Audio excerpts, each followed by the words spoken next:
And a big hey now. Happy Saturday. Happy Sunday. Depends where you are, right? Some of our folks are already into Sunday. Oh, well, welcome. So we're here for T-Share Report 85, and I'm thinking maybe I'll do more of these rather than once every couple of weeks. I try to stay on a weekly schedule, but you know, I always get to the point of streaming, and I'm like, meh, I don't know. I don't know if I want to go stream. So how's everybody doing out there? Get some questions and comments into the chat, and I'll try to get to those and answer them as we go along.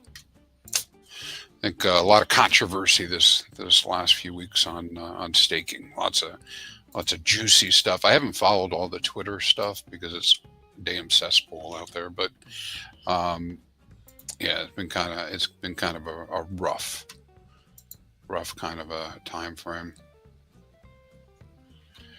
All right. So what do we want to do first? I see Tam out there. Let me share my screen.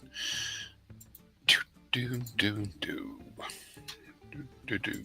All right. So things have been pretty quiet this last week. I mean, we had some resurgence of activity for a couple of days, but then things fell off again. I'm seeing lots of people complaining about the Trump token. The idea that somehow Pulse Chain is left behind. We'll have our time. These things work out between the chains as value shifts back and forth. I'm assuming we'll have our time anyways, right? I mean, why wouldn't we? A lot of activity, a lot of people, a lot of value locked into the chain. Speaking of locked value, which will get us into talking about maybe the penalties, and I'll show you a little cheat sheet that somebody had come up with 5 years ago that we can look at. But yeah, so we've been seeing T-shares getting created out in 2040. We're now into April of 2040, second quarter. We're right around 12,000 T-shares. So the Poseidon positions are just 1,200 T-shares. The whales 120. Super Sharks 12. So pretty big deal there. 1.2 for a dolphin. And I do expect that. I think we could probably, if we see the same type of engagement as we've been seeing up to this point, probably 5x these or 4x these. So maybe we'll be at 45, 1,000 T-shares, or maybe 50,000 T-shares for 2040. Kind of projecting ahead. Now, again, the reason I bring that up whenever I'm streaming, but the reason I'm bringing it up is if you're trying to maintain position, in a particular league, or to gain over time, this kind of gives you a thumb rule, right? Like, so right now, if you've got, for instance, if you're interested in being a dolphin, which is relatively low value, cost locking up right now, that's 1.2 T-shares. Perhaps it goes to 5 T-shares. And so your target to be a dolphin that far out would be, somewhere around 5 T-shares ending later in 2040. And what that does secure you a position of, within the ecosystem in one of these classifications. So yeah, that's where we're headed. Let's go take a look and see how many T-shares do we actually have. My count of addresses. Let's just go over to the table. All right, bring this guy up on the screen. I probably should reformat this so it's a little bit easier for me to pop them up, but I had made the screen a little bit bigger. So right now we've got 2 Poseidons out there.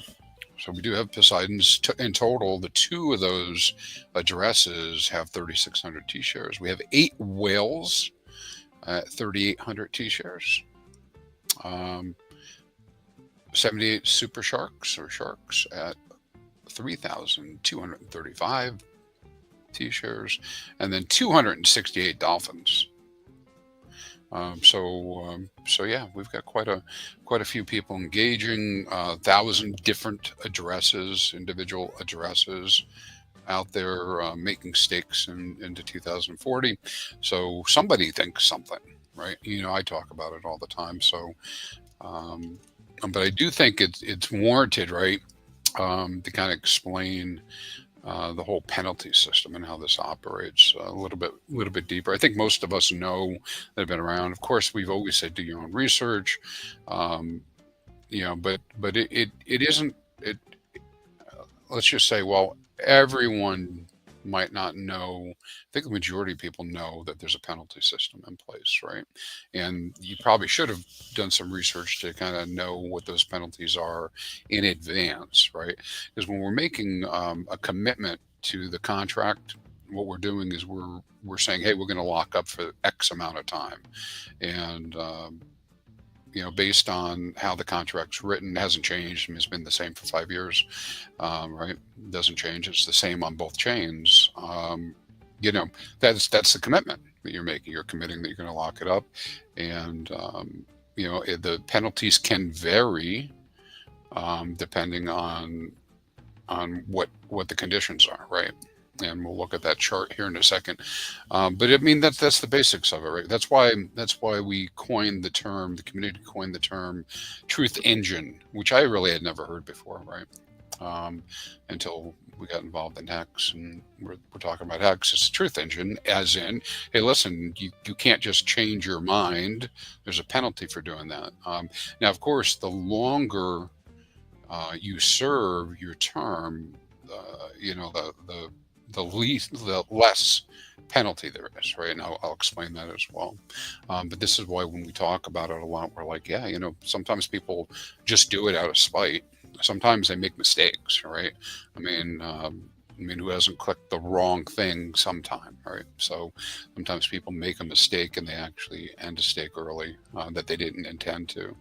I know that's happened to me before. I was doing something else, and I wanted to end a stake, and I ended the wrong one, right? So this goes all the way back to pre-big payday timeframes, right? Where some of us actually did end emergency end stake in order to get more T-shares, because at that point we had just figured out what was going on. Yep, I see Hex Squid out there. It's never boring. Johnny Chaos is in the house. Tam, of course, is here as well. So yeah, and so in terms of this, now, like, listen, I tried to be super clear about what my thinking is. I think people, this is kind of a very big generalization, right? You should have a plan. Right? What is your plan? I don't know what your plan is, right? One way that you can put a plan together is you have maybe short-term, medium-term, long-term goals. So perhaps you have a short-term plan, a medium plan, and a long-term plan, right? And so my thoughts on it is, yeah, some people, sure, they'll YOLO, and just do long-term plans. Okay, that's fine too if that's their choice, right? I'm just saying that there's different ways to manage each of those, and they all have different expectations, right? Like a lot of people right now, they're like, hey, listen, I'm going to hold liquid, right? Or I'm going to do really short staking so that I can time the top, right? Okay, you can do that, right? That people are doing it. You have some people that are like, hey, listen, I want to go out and go out 4 years, 7 years, 8 years, and try to time, when stakes might come out in the future, right, for HEX. And then you have some others like me who are talking about doing Cuatro Cincos. But all of those come with a commitment, at least if you're staking. I mean, liquid is not a commitment, but if you're staking, it comes with a commitment that you're going to serve that time, right, with those stakes. So let's move over there and look at the penalties. Now, some of you guys have probably seen this before. This I'm going to try to explain this very simply, and try not to be too verbose or get too deep into this, right? So yeah, the basic principle here is that you commit for a certain number of days, and at very high level, there's a big set point. So 180-day stakes or more are treated one way, and less than 180-day stakes are treated another way. And then there's some conditions as to whether or not you, for the less than 180-day stakes, whether you completed 90 days or not. And there's actually this is a representation of the of the contract and the math. Now I know that because in order for me to actually have gone through and calculate emergency end stake penalties, I had to go through the math and go figure out how this really worked, right? And so I did that line by line to bring it together. So first off, I say this a lot. Emergency end staking is not the preferred method, right? Because you are giving up something.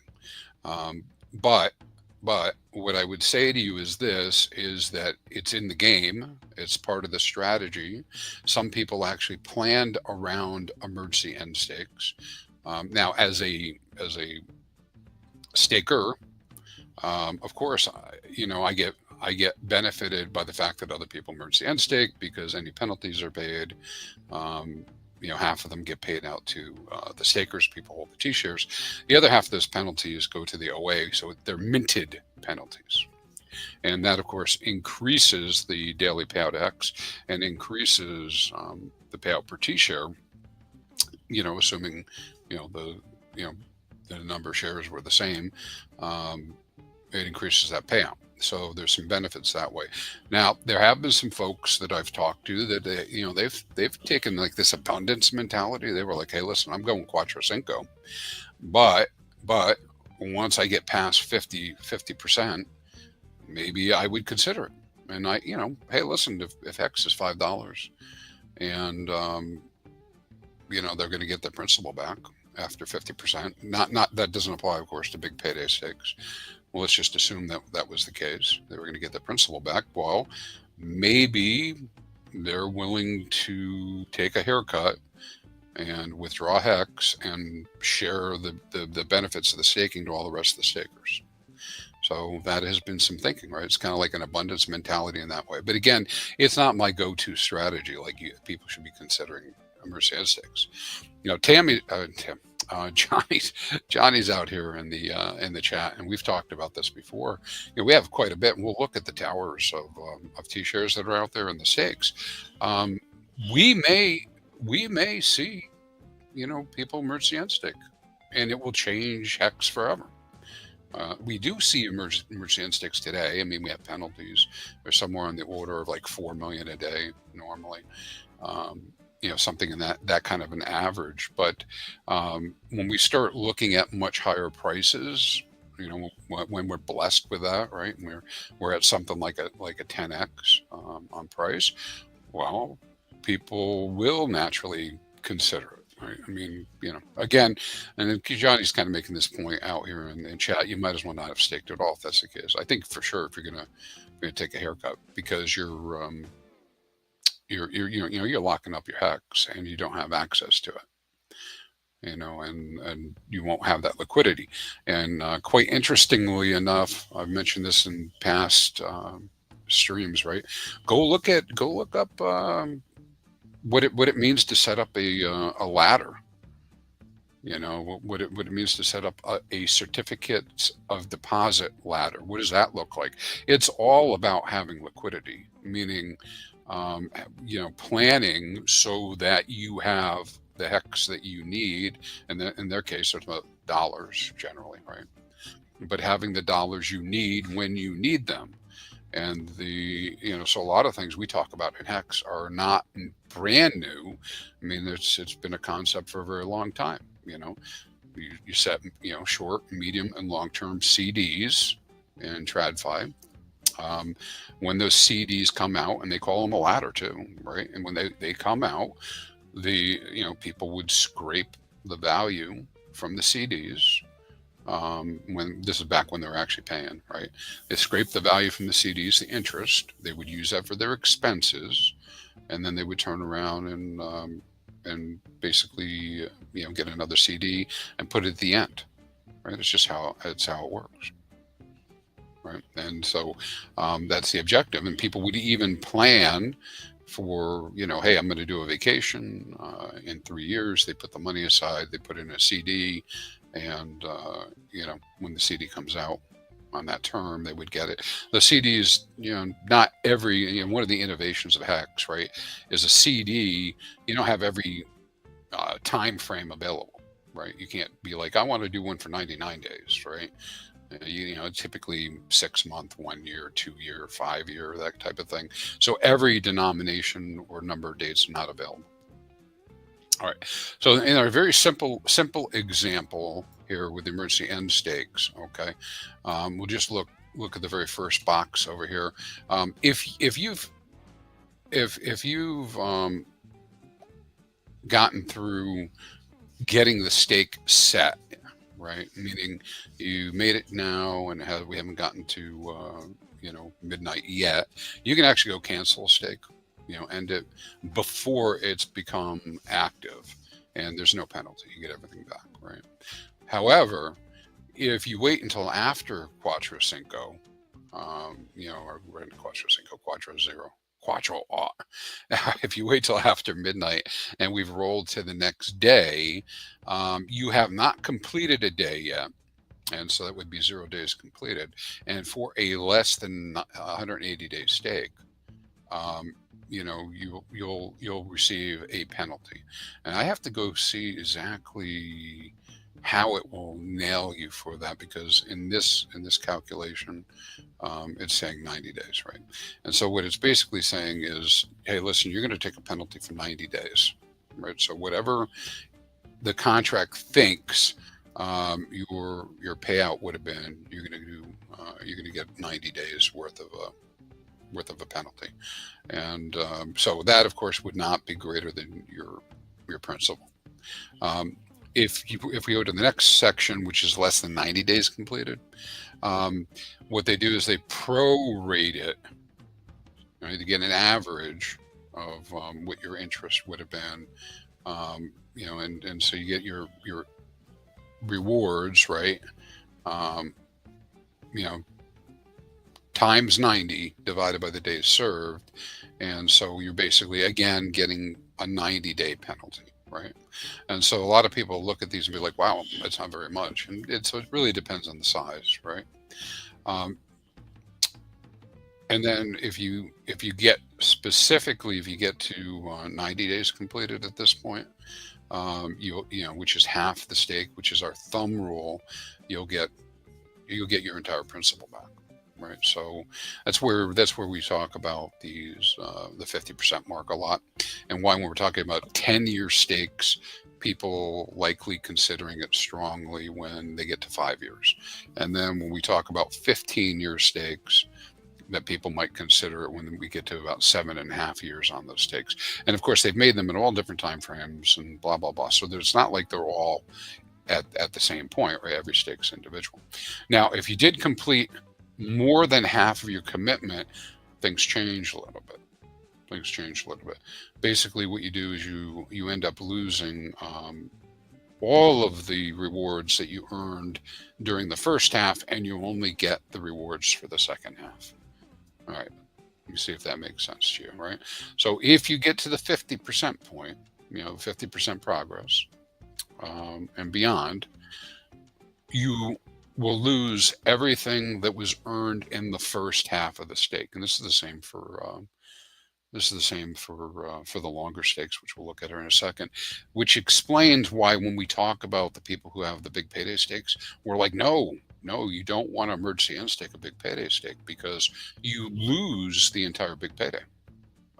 And in the case of big payday, and this came out in the economic audit. So again, this stuff isn't hidden information. I mean, the audit's listed on the page and everything, but I get that people don't go look. But if you have a stake and it had a big payday bonus, right? plus all of the rewards that you might have earned in the, up to that point, or up to half of the, half the time served, you can eat into your principal easy, right? Because the calculation is a principal, the principal plus, in this case, the accumulated, because it's a less than 180-day stake, plus the interest accumulated after the halfway point, which was 90 days. Now, it changes a little bit, but not tremendously when we start looking at the greater than 180 days. So let's look at that. I'm trying to be succinct. You guys can ask questions about it, or you can go look at the information. The site I'm looking at is the HEX Wiki site. That was up, and now is just out on an IP somewhere. So you can, it does come up in Google. You don't have to use this one. There's some other resources that are out there as well that you can do. All right. So now looking at something that's equal to or greater than 180 days, right? Again, these types of things still take place.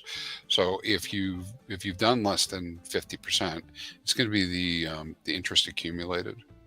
All right, times half the committed days divided by the days served. So again, what it's doing is it's saying, hey, listen, you're not going to get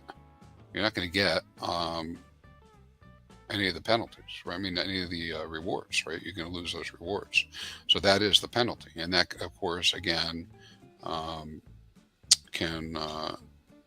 eat into it, particularly with like a Quattro Cinco, because you can do the math yourself, kind of figure it out. But the if you've earned 100,000 and blah blah blah, and you end up having to pay penalties for the first half of the stake, I mean, you haven't even gotten the rewards maybe yet.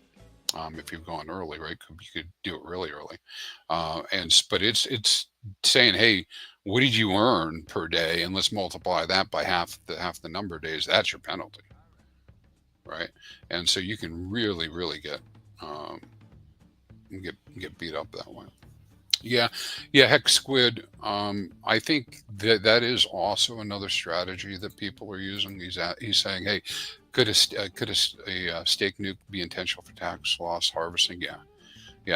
That's kind of an advanced type of thing, and not something I would tell people to go out and do myself. But if you're working with your accounting professional and that makes sense, yeah, you could do them. Right. I know I was contacted by a member recently who, in their jurisdiction, they needed the emergency end stake value for their reporting purposes, right? Because that's what they were required to report. And it could be different for everybody everywhere, right? It all depends on which country, jurisdiction you're in, that type of thing. But again, so this prevailing idea is this. And again, to keep it super simplified, what we're really saying is that the shorter stakes might have a cap on how much you can lose. The longer stakes, which most for the people who are doing longer ones, those are the ones we really usually see doing the emergency end stakes. But anyways, you're basically losing all of the rewards that you had gotten in the first half, right? And if it just so happens that the reward is greater than your principal, it's going to eat into your principal. I hope that simplifies that enough. Then we go to greater than or equal to 50%. If you're at 50%, you got half, you're going to get your principal back. So if you've gotten exactly to that amount, again, I'd definitely go use the calculators that are available out there to verify what your numbers are going to be. It's like, even in this case, I don't think that I don't believe. I guess I'm not sure exactly what would happen on exactly 50% with my big payday. Maybe I get it. I don't know. No, I wouldn't get it. I'd just get the principal. So, but it wouldn't hurt my principal and take away from it in this case.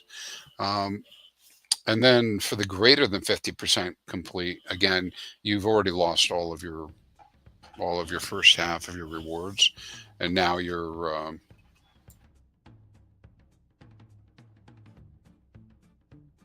One second, there a lot of noise there. All right, so you lose that beginning reward. You only get to keep the rewards that you earn after 50%. Right. So didn't do a great job with this one, but just in general, right, this is kind of what it is. I think that, yeah, dude, Angry Salad Man's got a great comment here. Yeah, this week on X highlighted how little research a portion of crypto people do before investing in a coin or token. Yeah, yeah.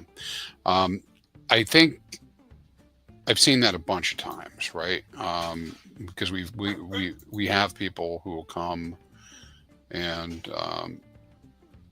who will come out and be like, what happened with this? Why did this happen? Why did I end up with a big penalty? And it's like, well, there is a penalty. It's just like there are a bunch of things with HEX that are like kind of like gotchas that you got to really go look at what's going on, to understand exactly what's going to happen. What's another one? Oh, another one is so many people just assuming that the bonus that they see of T-shares is going to be what they're going to earn.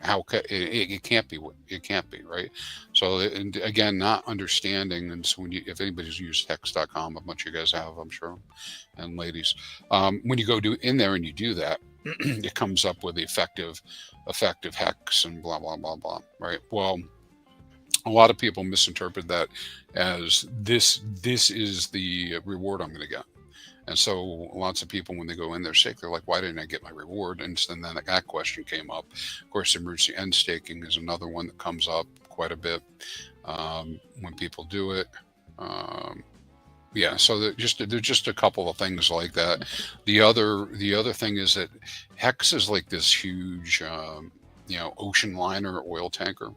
And so things don't move really fast. They move kind of slow. I mean, price might be volatile, and the trading and all that. But in terms of, like the characteristics of the system, they move so slow, right? If you've watched any of my streams, you'll be like, hey, he's saying the same thing every time, right? Because these numbers are like the same numbers when I post them. There's like a couple digits off. Well, it's the same thing with these these rewards and whatnot. So many people think that when we talk about an APR and APY, that's the ROI, right? Hold on one second. My little dogs are barking. So they'll think that they're actually what their rewards are, and so they're looking for their 8%. Per month, but it's not per month. It's 8% per year. It's an annualized figure. That's what the A in APR or APY means, right? All right, let's see what else we got for questions here. Then we'll move on to go look at some of the data and see. So, what I would urge you to do, if you really, really want to know, you can go grab the economic audit and go review that. And if you really want to see the math behind things, what you can do is go to the contract and just open the contract up. The math is in there. It tells you exactly what all the rules are. So that anybody wants to recreate it, you can just recreate it yourself. So you can go do that. All right. Archie's saying, "Hey Archie, how you doing? I saw Red Squirrel joined us. Hex Squid. I know I already posted you up there, but I see you guys in there. Thanks for joining.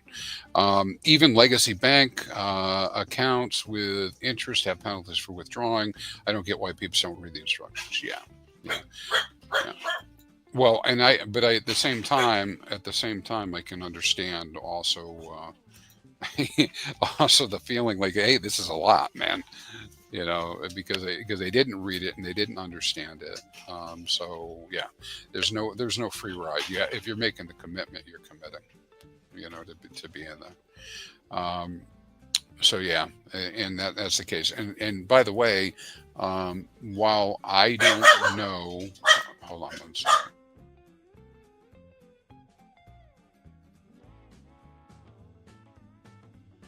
If you got little dogs, that's all they do is bark. I'll tell you. So yeah, even with a CD, if you want to end a CD early, you pay a penalty, and it's usually some portion of the interest. It can vary. I mean, each financial institution do different stuff, and then when when you end a CD, though, you do stop earning on it, I believe, on some of them. I think there might have been one that I had done. Now this goes back years and years ago, where I may have been able to just leave it in and go and continue to earn. But yeah, each thing you have to read it and understand what you're signing up for. When you do it. Red Squirrel saying, "Hey, effective hex confused me at first." Yeah, and everybody. I see Yaveen out here. Yaveen, welcome. Welcome. You're welcome for the stream. Keep up the great work. Archie, yeah, the yappy dogs. Yeah. I used to only have really big dogs, and now I got, for the last 10 years, I've had these little dogs. They make so much more noise, but love them anyways.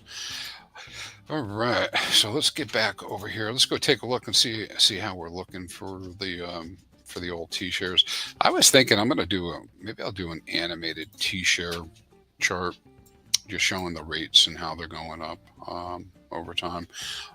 So one of the first things I want to do is let's go to the counts first. So let's go see what the T-share counts have been doing. All right, so we did see this odd confluence here where the number of T-shares on both chains now are really close to being exactly the same number, right? I mean, they're so close. And that's because we did have additional staking taking place on the Pulse chain, and we just had this, we just had one of these whale stakes come up on Pulse chain, and then it was good accounted, so it was like a 60-day stake. I forget the exact time frame, but I think it was 60 days, and it came up, and I believe it's related to Godwell, and he did not end, and so he took some penalties for about a week, and somebody good accounted it, and it was quite a bit of penalties that came through from that. So when that was good accounted, it kind of brought the number of T-shares kind of in parity, right?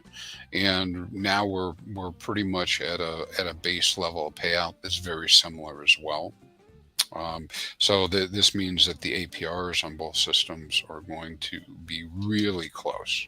Like before, while they were up until now, we've seen, I could pull up the chart, I guess, but we've been seeing about a 5-point difference between the APRs, average APRs, and but now it should be getting a lot closer to being the same.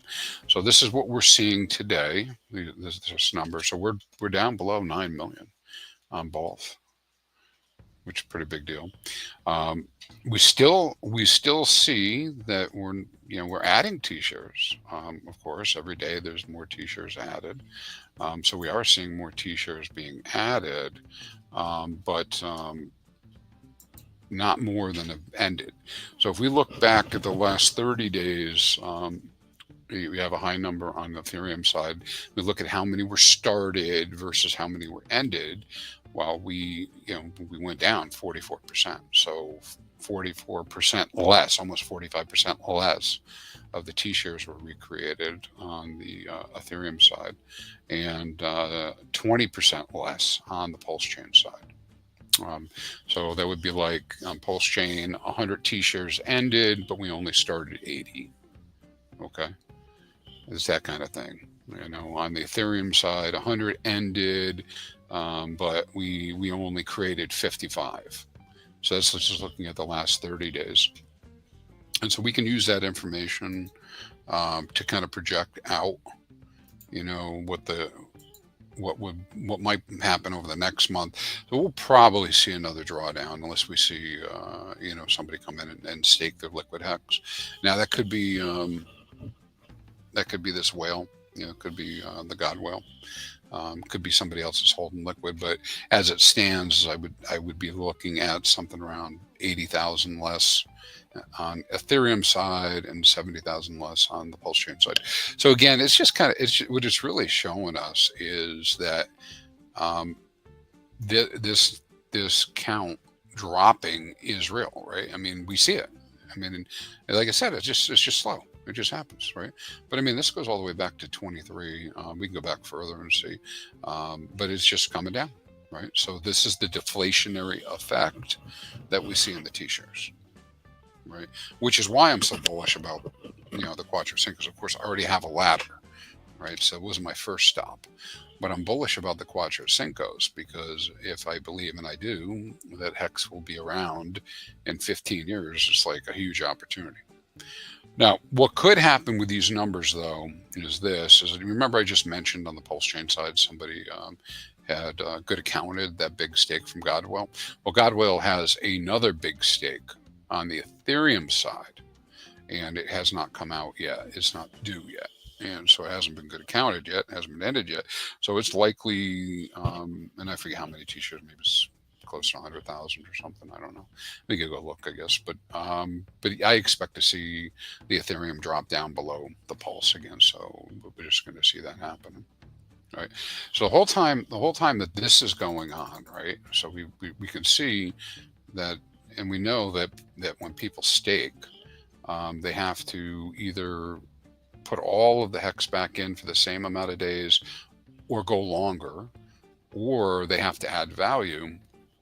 It just creates, because they can't get the same number of T-shares, it just creates this situation where we have a deflationary effect in the count of T-shares. Meanwhile, the rate continues to go up. Now this looks kind of flat because I'm just looking at the last 30 days and the next 30 days. But you can see we're just kind of like tracking along again. Moving along. We do expect to see a pop here at the end of the month. Timing of it is always iffy because people have to end their stakes for the calculation to be run. If they don't end the stake, you won't see the calculation run. But we should definitively be in February in the 40,000 range, right? That should be happening, and so perhaps. The 1st of February, 2nd of February, we should be up about 40,000. And then we do see this big pop on Valentine's Day, where we'll go from 40,000 and change up to 41,000 and change. So that'll be a 1,000 HEX T-share increase. So for anybody who's like holding off, trying to decide if they're going to do things, you'll just get a better deal. Now, if you get staked, you get more T-shares for the same amount of HEX. So that's something to consider if you're getting ready to do things. Yeah. Yeah, Mick slamming you funny. Yeah. It's got the low T, man. I think I heard there's some pills for that. So it's got the low T. But here's the thing: we may have fewer T's, but they're stronger. Hello, Condor. How are you? So they're going to get more expensive, right? Of course. And we can look at the different time frames. We got 60 days. We have this big flat spot that starts, and this is where people talk about the little short stakes, and sometimes the big stakes, that are short. They will have an opportunity to come in here. After a big rise like this and do staking short term, like 3-4 days at a time. And what you'll see is instead of a flat, when we go back and look at it, it'll look like this in the past year in January. See how it's just kind of like a, up and to the right, really slow slope. That's how it'll look. But right now, the stakes that will make it higher than these numbers don't exist yet. Once they exist, it'll change. But so we got 60 days. Pretty good bet will be 41.5 ish, maybe on both chains. Somewhere close to that. You got 90 days. Now we're getting up towards 42,000 HEX per T-share. So again, this is just verifying. Hey, this is what's going to happen. I mean, I'm doing a little bit of prediction. You can use this. I'm very, very confident in these numbers being like super close because again, things move slowly. So I know like what the next stake will be that comes out, what their new share rate will be. If it's a day away, the further out we go, the more possibility for there to be differences in the rewards and yields. But this is pretty close. So we'll be, by end of May, we'll be up in that 42 approaching 43 range. And then we get to the end of 25, we should be somewhere around 49,000 by the end of the year. Then when we look at the end of 26, we're looking at something like 59,000. So we'll add another 10,000 hex per T-share, and then it'll go up another 10 or 11,000 as we get into 27. So like I said, when I'm looking at this is kind of like, you know, kind of looks flat. It's my time frame. It's how it's shown on the screen. But what's really happening is kind of ratcheting up. And what you can see on the longer time frame, something like this, you can actually begin to see it forming up, that it's kind of going into a hockey stick.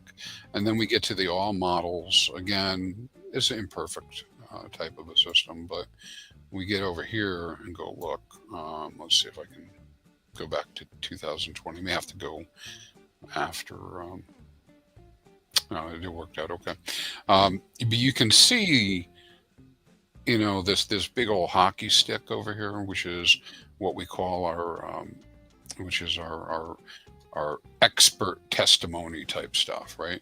Where we're seeing that potentially we're going to be at 140,000 hex per T-share in 15 years.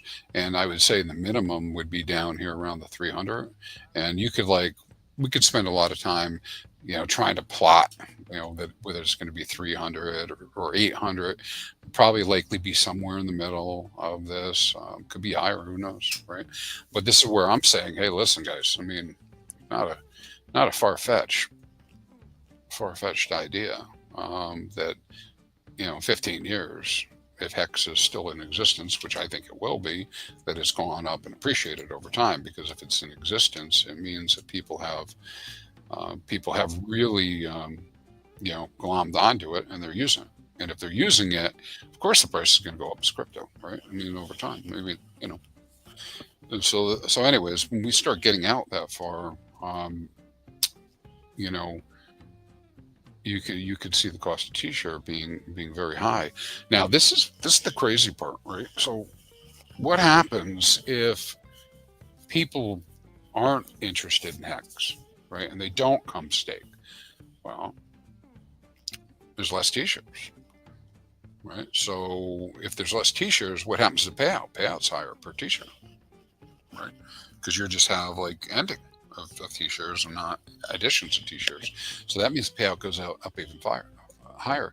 If the payout goes up higher, what happens to T-share rate? It goes up higher and faster. And so we're definitely in this kind of funnel situation where you cannot, you know, particularly in a case where, you know, HEX staking is being faded, you cannot come back and get these T-shares. You know, you might be able to buy somebody's HSIs or something, you know, but you can't come back and get the T-shares. You can't recreate them, and so they become super expensive. So even at a dollar in 15 years, which is incredibly low HEX price, right? It'll be $334,000 a T-share, right? So who's going to be buying them then? Right, people who believe in the system, of course, but and it was at the high mark, it'd be 840, and so it's not a hard concept to think, hey, you know, HEX could hit $3, right? Why wouldn't it? I mean, it could, you know, it could hit $3, and you know, this time around, and you know, if it hit $3 during this cycle, at the peak of the cycle, you know, $3 times roughly, let's just say the 50,000, right? Well, of course, with the end of the year, we'll just do 40,000. So if it was $3 times 40,000, do the math with me. You guys can figure this out. That's 120,000. That's $120,000 T-share, right? And then in the future, you would expect even more, you know, acceleration or appreciation in price. And God, you could easily see, you know, sometime in the 35 to 40 window, you know, T-shares being $1 million. And anyways, what I think it is an opportunity for those who believe in the system, want to be actively part of the system, want to participate in the HEX staking, etc. Because you're just going to keep winning. Now, all of this is predicated on crypto still exists, Pulse chain and Ethereum still exist and they're being used. If they're being used, then HEX still exists. So we're making some assumptions, like a lot of stuff, I guess, but we're making some assumptions that people will still be interested in trading. People like money, so I imagine they're going to keep trading forever. Then you have, as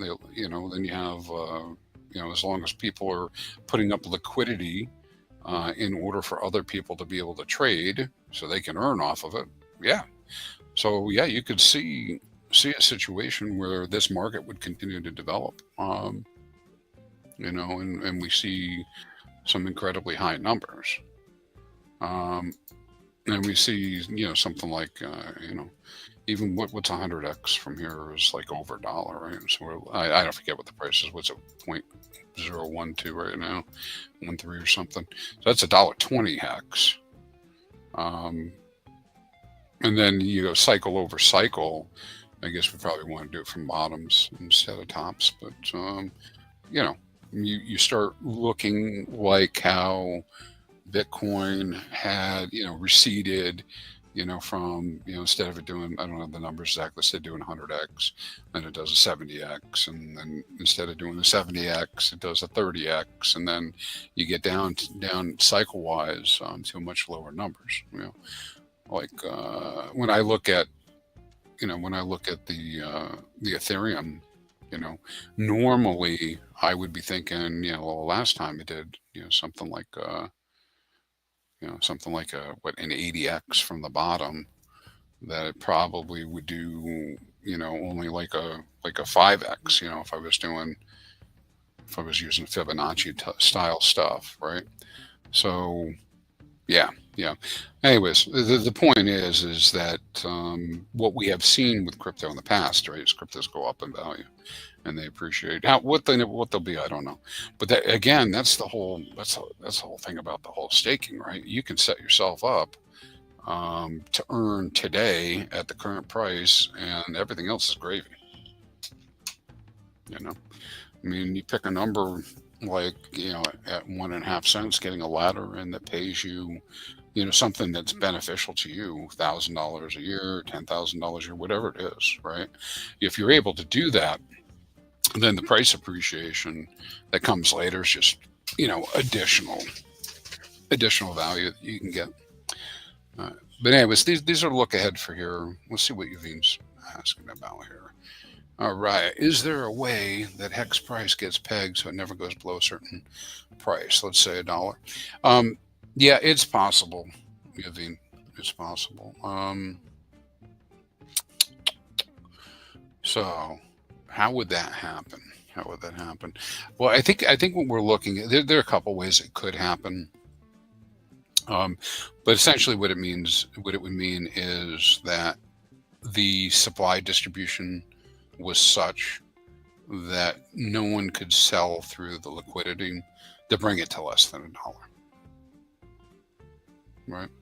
I've done some experimentation and some studying and whatnot, but really, and I don't know what the dollar value would be, but you would have to be doing something like, how we talk about these liquidity, I never can say liquidity, you guys know what I'm talking about, liquidity forks that have been done, right? I mean, we talk about the 1,000% collateralization. That's the kind of level that you need to have. You need to have such a thick amount of liquidity that no one could ever sell through it. Right. Now, another way that can happen is, besides just putting up more value in liquidity, is by taking units off the market. It sounds like a weird thing when we talk about it all the time, but at least it sounds weird to me because, like market makers are taking it all off the market, right? Well, there's some truth to this, right? In the right circumstances, a market maker can collect the HEX and pull that HEX off the market. So and then backfill with additional liquidity. So there just isn't enough units to drive the price down. Right? There'll always be slippage. There's no perfect system. in that way. But I guess that's what I'm trying to do, is answer the question about how it could get pegged. Now we are seeing some incredible situations develop now on Pulse Chain, which are pretty cool. I don't know if they'll come to fruition exactly, but you do have the PDI out there. You have the Atropa out there. Well, these things are the Atropa ecosystem and the Atropa dev, and then there's the launch of some additional contracts. And these contracts, man, some of them are these new tokens that are out there. They're loaded up with LP to both EHEX and HEX. I mean, really heavy. So what happens if, big if, what happens if a PDI goes to $1? Well, it just got easier, to keep a peg on HEX at a certain level, that's for sure, because there's so much liquidity that's tied to PDI with it. What if PDI actually,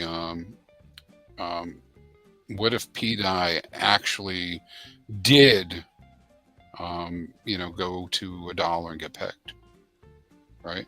I mean, then you would have, it would be essentially very similar to when we have a token and it's got a big pot of DAI behind it. So it keeps it kind of well grounded, but doesn't have as much volatility, right? So those things could happen. I see Johnny saying he wants to come visit. I'll send you a link, Johnny. But that would be a potential here. So this is, it is another controversial subject. People get all upset about PDI and blah blah blah. I'm not saying that it has to go to $1, right? I'm not saying that. But if it did, there would be some ramifications to that, and the fact that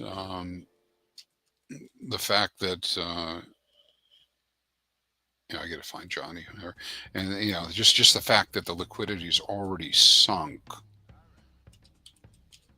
Liquidity is already in the system. I mean, it's not going away. So whether we don't want it,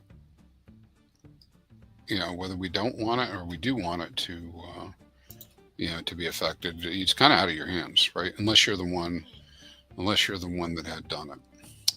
Give me 1 minute here, and I'll grab Johnny.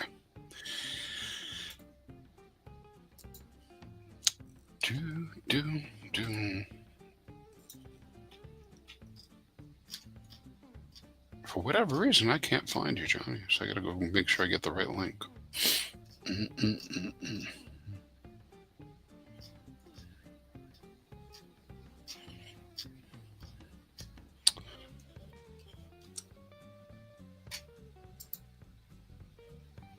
Why don't I show you? Well,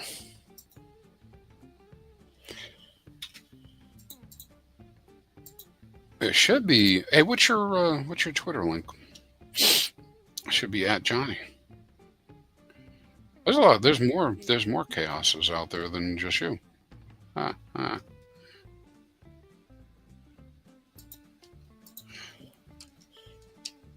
there you go. I see. See, I always forgot that it's your studio.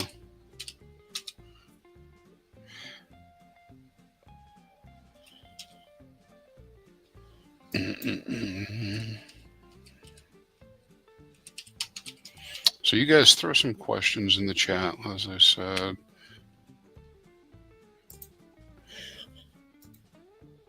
And we'll try to answer them, maybe, Johnny. Yeah, I see you there.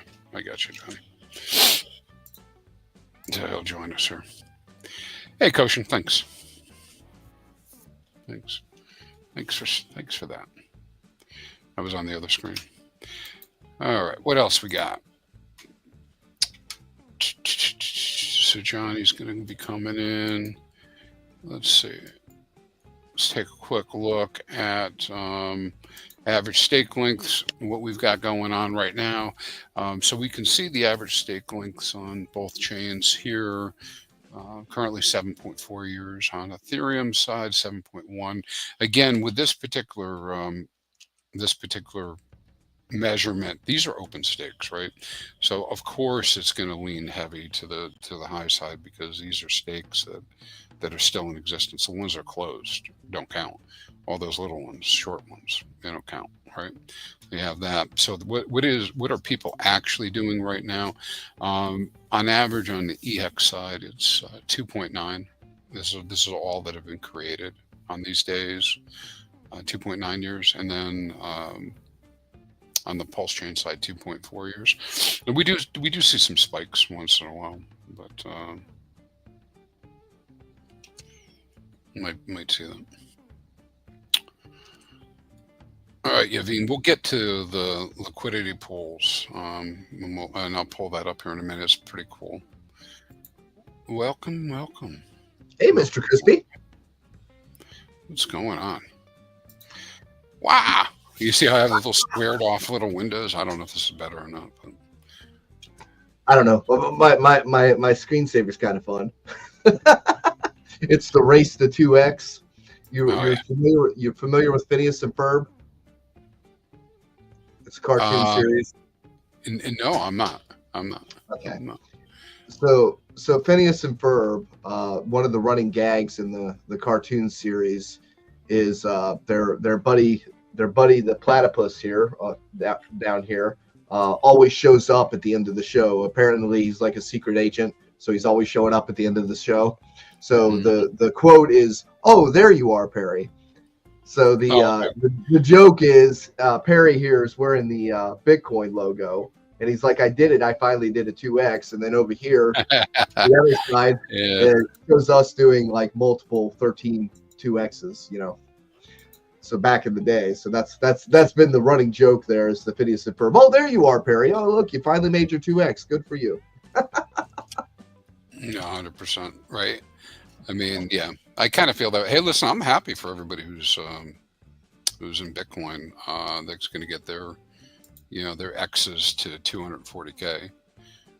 But yeah, I'd much rather have a different exposure than that, right? All right, so let's look real quickly. I had one question here. So just taking a quick look at the V1 and what's out there. There's other liquidity on the chain, but just to answer this question, we've got V1 HEX Pulse 23 million out there right at the moment. That's PHEX, and then 207,000 on the EDI, and then the numbers go down, and that's just V1. We go over to V2 though, a little bit different story with the HEX. We've got Helgo's a monster out there. I mean, this isn't necessarily to value, but Helgo has its own path to value too, which HEX gets exposed to. But you got 3.4 million with that, 1.6 million with UFO. Again, there is path to value through UFO at some point, maybe not the full amount. Then HEX with Ethereum, 1.6 million, right? And so these are sunk liquidities, right? And so, these aren't sunk necessarily, but they're liquidity that's out there that can be all leveraged. So, anyways, I just wanted to hit that really fast. I don't know, Yavin, if that covers what you're asking for or not. But right. It was just about liquidity and how they could help, create some sort of a peg for HEX. I can't vouch for it actually happening this way, but there's a huge amount of liquidity with Atropa to PDI, right? We know that. And there's a huge amount of liquidity in that ecosystem to something called the HEX token. People call it HOTX, hot, whatever, but it's a token that's out there, and that has significant liquidity through to EHEX, and EHEX has significant liquidity with HEX. So all these things work in concert with each other, and to what range, I don't know, but the idea that you see any of these pools increase in significant value, you can get to the point where HEX has such a value and the liquidity is so deep, it's very difficult to move the price up or down. I don't know that we actually want that, because I want the volatility, and traders like the volatility, and that's how value gets transferred. So the thing with the liquidity webs is what people don't understand is it's simply a relationship of that coin to another coin, right? So you can create value by, like, for instance, say I want to create a coin, okay? I made the coin. I'm the first guy that made the coin. I get to set its coin's price in pulse, okay? And then if I set that coin's price in pulse, say I set that coin to 100 pulse per coin, okay? And if I'm the only guy with the coins, or me and my friends are the only guys with the coins, now you've got that coin, you've basically 100 extra value, right? So these liquidity pools and the things, you can get so deep into them, you know, it really comes down to who's moving what around and what they intend to do with it, right? If you're sticking with the core coins, you are safer because they're going to benefit from those other things going up as well. But liquidity webs can be so complex. I could make an entire ecosystem and look like I've got, you know, hundreds of millions of dollars in liquidity, and in all actuality, it's all based off one pair set, and that one pair set is pulse equated to that coin, and then you add the other coins in there, and you start creating this kind of fabricated reality where all this locked in value. Now that's fine because on Pulse, we're really high on total locked value. And when Pulse doubles in price, then of course everything that else doubles in price that's related to it is going to create this larger view of locked value. But you have to understand that the value comes from what it's paired with. Just like people to this day, they still don't understand that our value is derived from Ethereum. We may not like Ethereum. We may be an alternative to Ethereum, but our value is still derived from Ethereum. Pulse has a value in Ethereum. Okay. Pulse has a value in Ethereum. Ethereum is the one with all the exchanges, right? All the on-ramps coming in. So our actual derived value, our stable coins are bridged in from Ethereum. I mean, we have our own stable coins now, and, you know, we've got different versions of liquidity and whatever, but primarily our value is derived from what is bridged in from Ethereum. So, and I know people don't like to hear that, but that is just the fact, and that's just how it is right now. And until we are our standalone own economy over here, that is where our value is derived from. Just like Bitcoin, where does Bitcoin's value come from? It comes from its pairing with fiat. Right. Well, there are different ways to get into Pulse Chain now than there were before. Coast, and so one, Coast is a big one, and so you can argue that some of the value, but not the majority of the value, some of the values are. But if you turn it in reverse, not even really in reverse, the fact that there are pools, significant pools in the first place with ETH, make them connected, right? Yeah. So, I mean, there are pools over on the ETH side and more growing at times, depending what people are trying to do. And there's pools on the Pulse chain side. So yeah, 100%. And plus, a lot of the origin story for most people in the ecosystem is from Ethereum. And so the whales have Ethereum. What do you think they're going to spend? we were all Ethereans. We were all Ethereans before the fork, right? And, it's just like the debate with ADA. It's like, oh, ADA is better than Ethereum. Okay, is it? If it was, wouldn't we have forked it instead? We had all the options in the world. We could have forked BSC. We could have forked Cardano. The reason we went with Ethereum to begin with, because all the infrastructure was there. So when HEX came out, all the infrastructure was there. We had wallets. We had DEXs. We didn't need support from direct exchanges because we had all the routes. We had minimal viable product.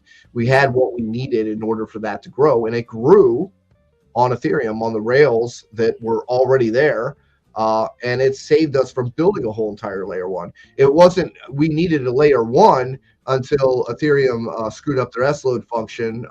Ethereum got really popular, the demand went up, and the prices just went through the roof, and it just wasn't really feasible for any sort of short-term transactions or swaps. When we were at our highest value, it was costing $100 for a swap. I remember coming in with $200. They were losing half of it right off the top just in swap fees just to get into the HEX ecosystem. So when they were buying it at 50 cents, they were actually more, if they were coming in with $200, they were buying it at $1 because they were only getting half of what they wanted out of that anyway, because they were paying the other half in Ethereum fees, which was just absolutely ridiculous. So, it's Well, I remember sticker shock when transactions were costing a penny on Ethereum.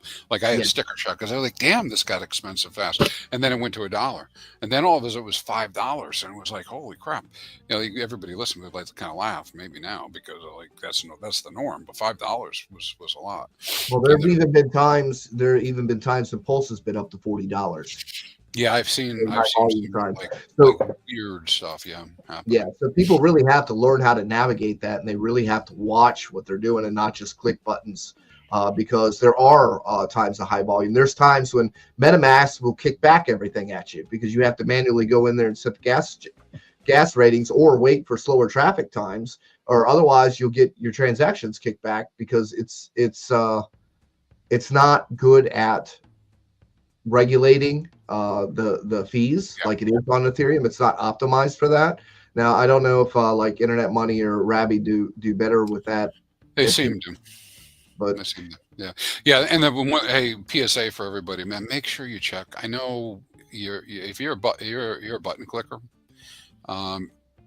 take the time to stop, pause, go check your numbers as you're going through it. Both the numbers on the screen and addresses. It's just good practice. I know it's painful, because we have so many transactions you might have to do, but it will save your ass if you catch one of those things. Because I've heard of people spending millions in Pulse and not know that they did it for gas. Yeah.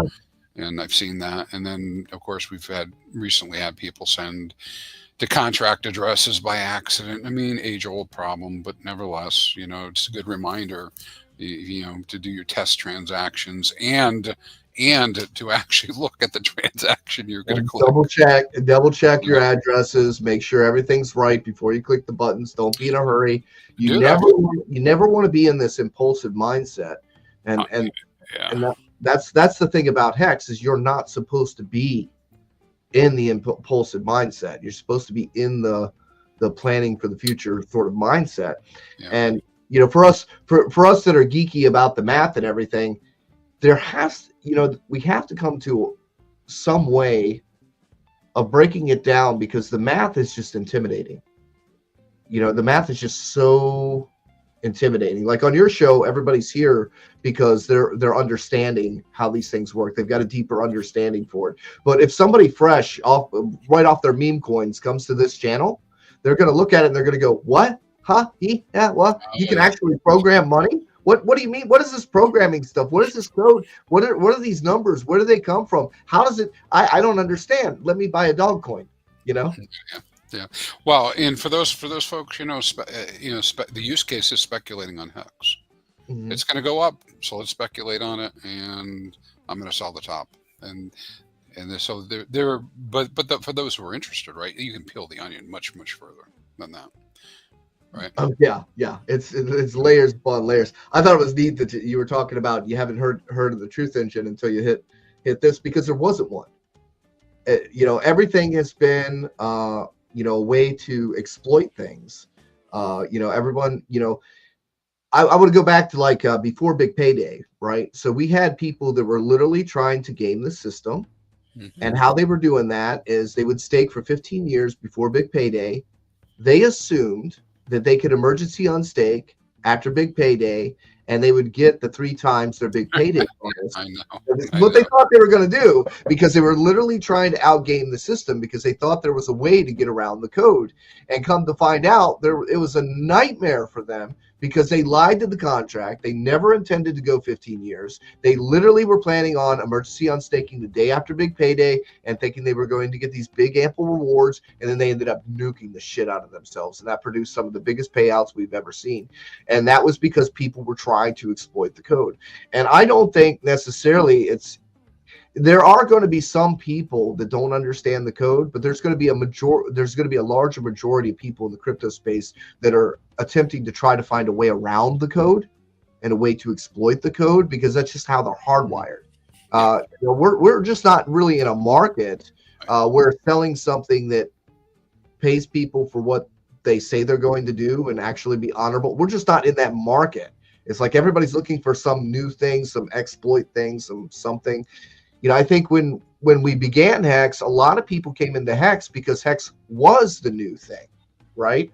And they left HEX for the next new thing. And then they left that new thing for the next new thing. So we lost a lot of people because they got into HEX, maybe didn't really understand what they held to begin with. And we lost those people because they are still looking for the next HEX instead of realizing that something like HEX only comes along every so few and far between. There's very few things that are actually innovative in this space because, everybody can just make a coin now. Anybody can make a coin right now. Everybody can tell you a story. Anybody can, make a coin. Well, somebody said this to me the other day. They were like, oh, the HEX community's changed, and they've changed. They don't believe anymore. And so, yeah, there's a little bit of that, because I think there's a lot. I think I think a lot of people got in because it was the new thing, and they got bored because it's not the new thing, and Well, I think it's less that the HEX community changed and more that we added regular crypto to HEX. And so, of course, the people that we're talking to, I mean, we might have had some attrition, but, of the true Hexicans, but of course it's going to reflect what general crypto does. Right? Yeah. How can you expect 10,000 people who are doing meme coin trading to think of anything else, right? I mean, it's like one at a time they get converted.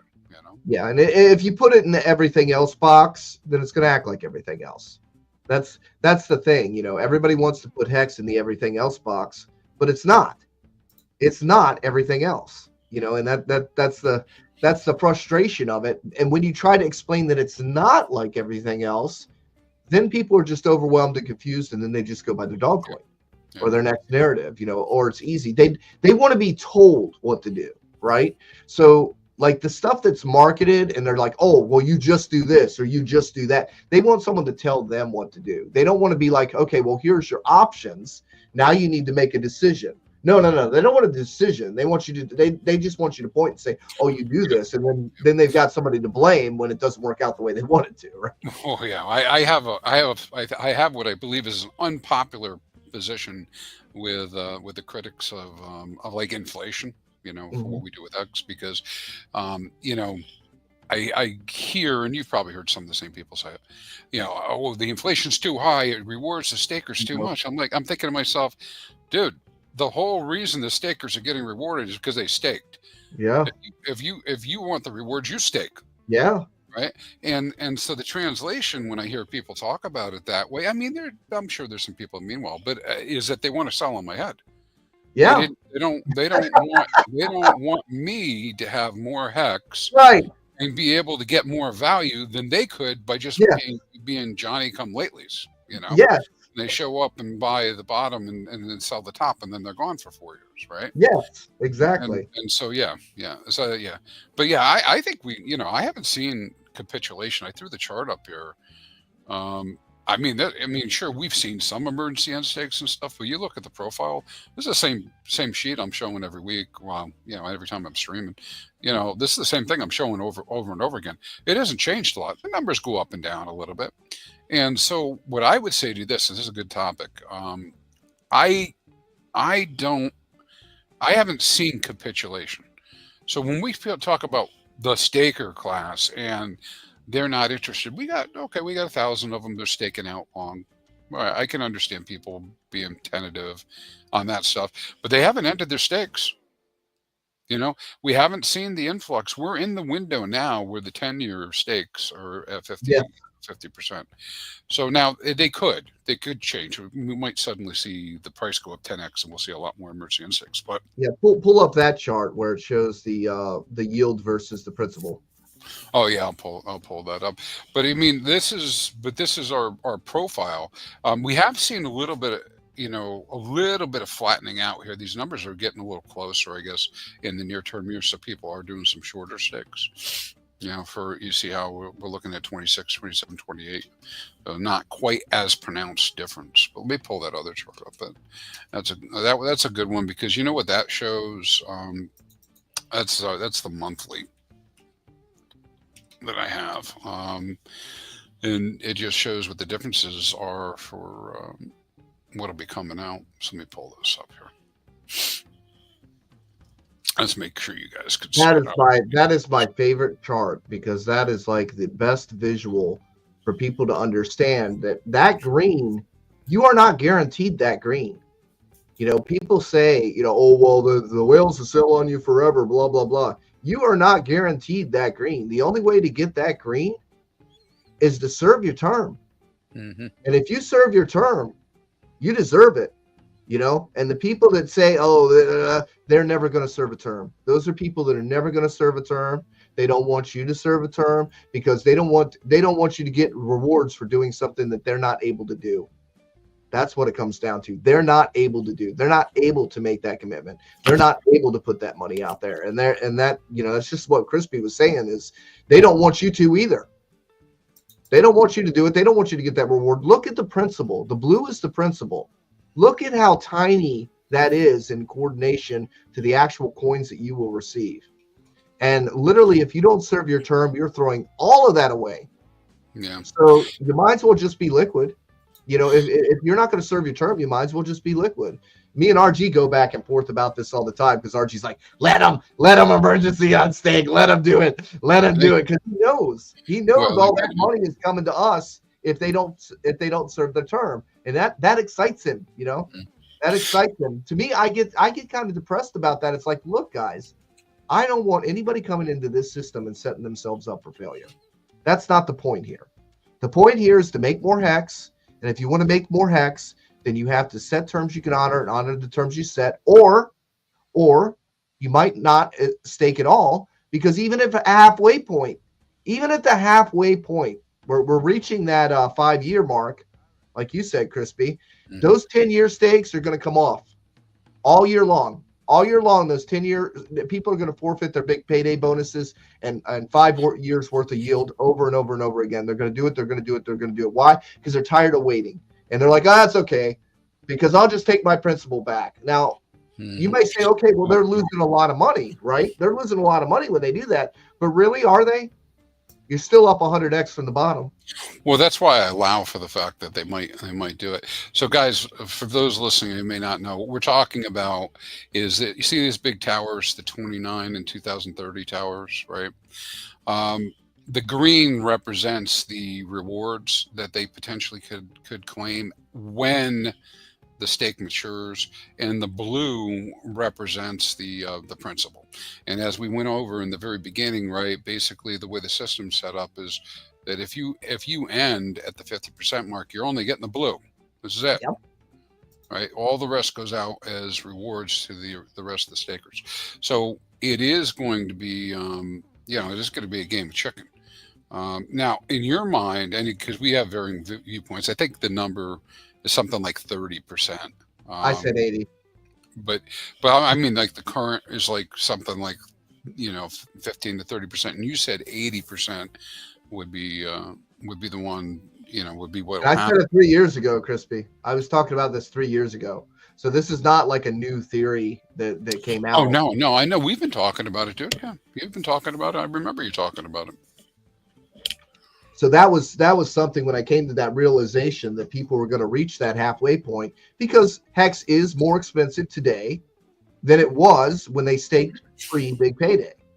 So this goes back to the long planning stuff too, dude. Right? So what did I do?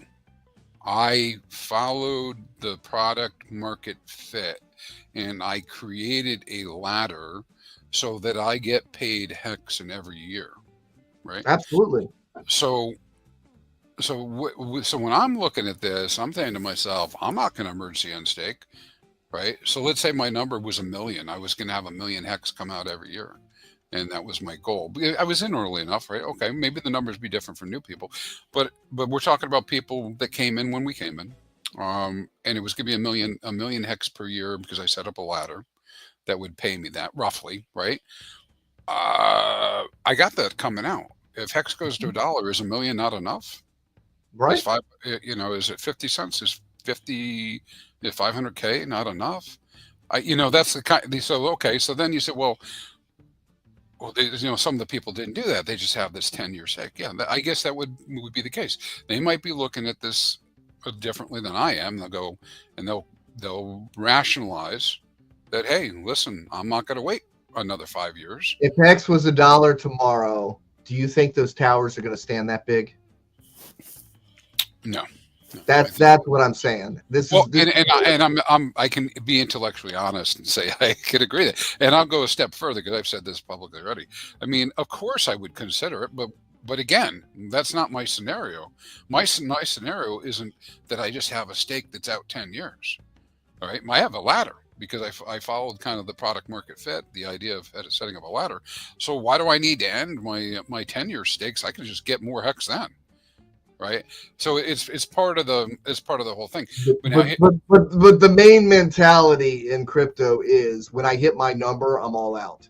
Yeah. That is the main. That is not necessarily the hexagon mentality, but that is the primary crypto mentality. They're looking for that I'm out, and in reality, so here's the reality of that: you might as well not stake.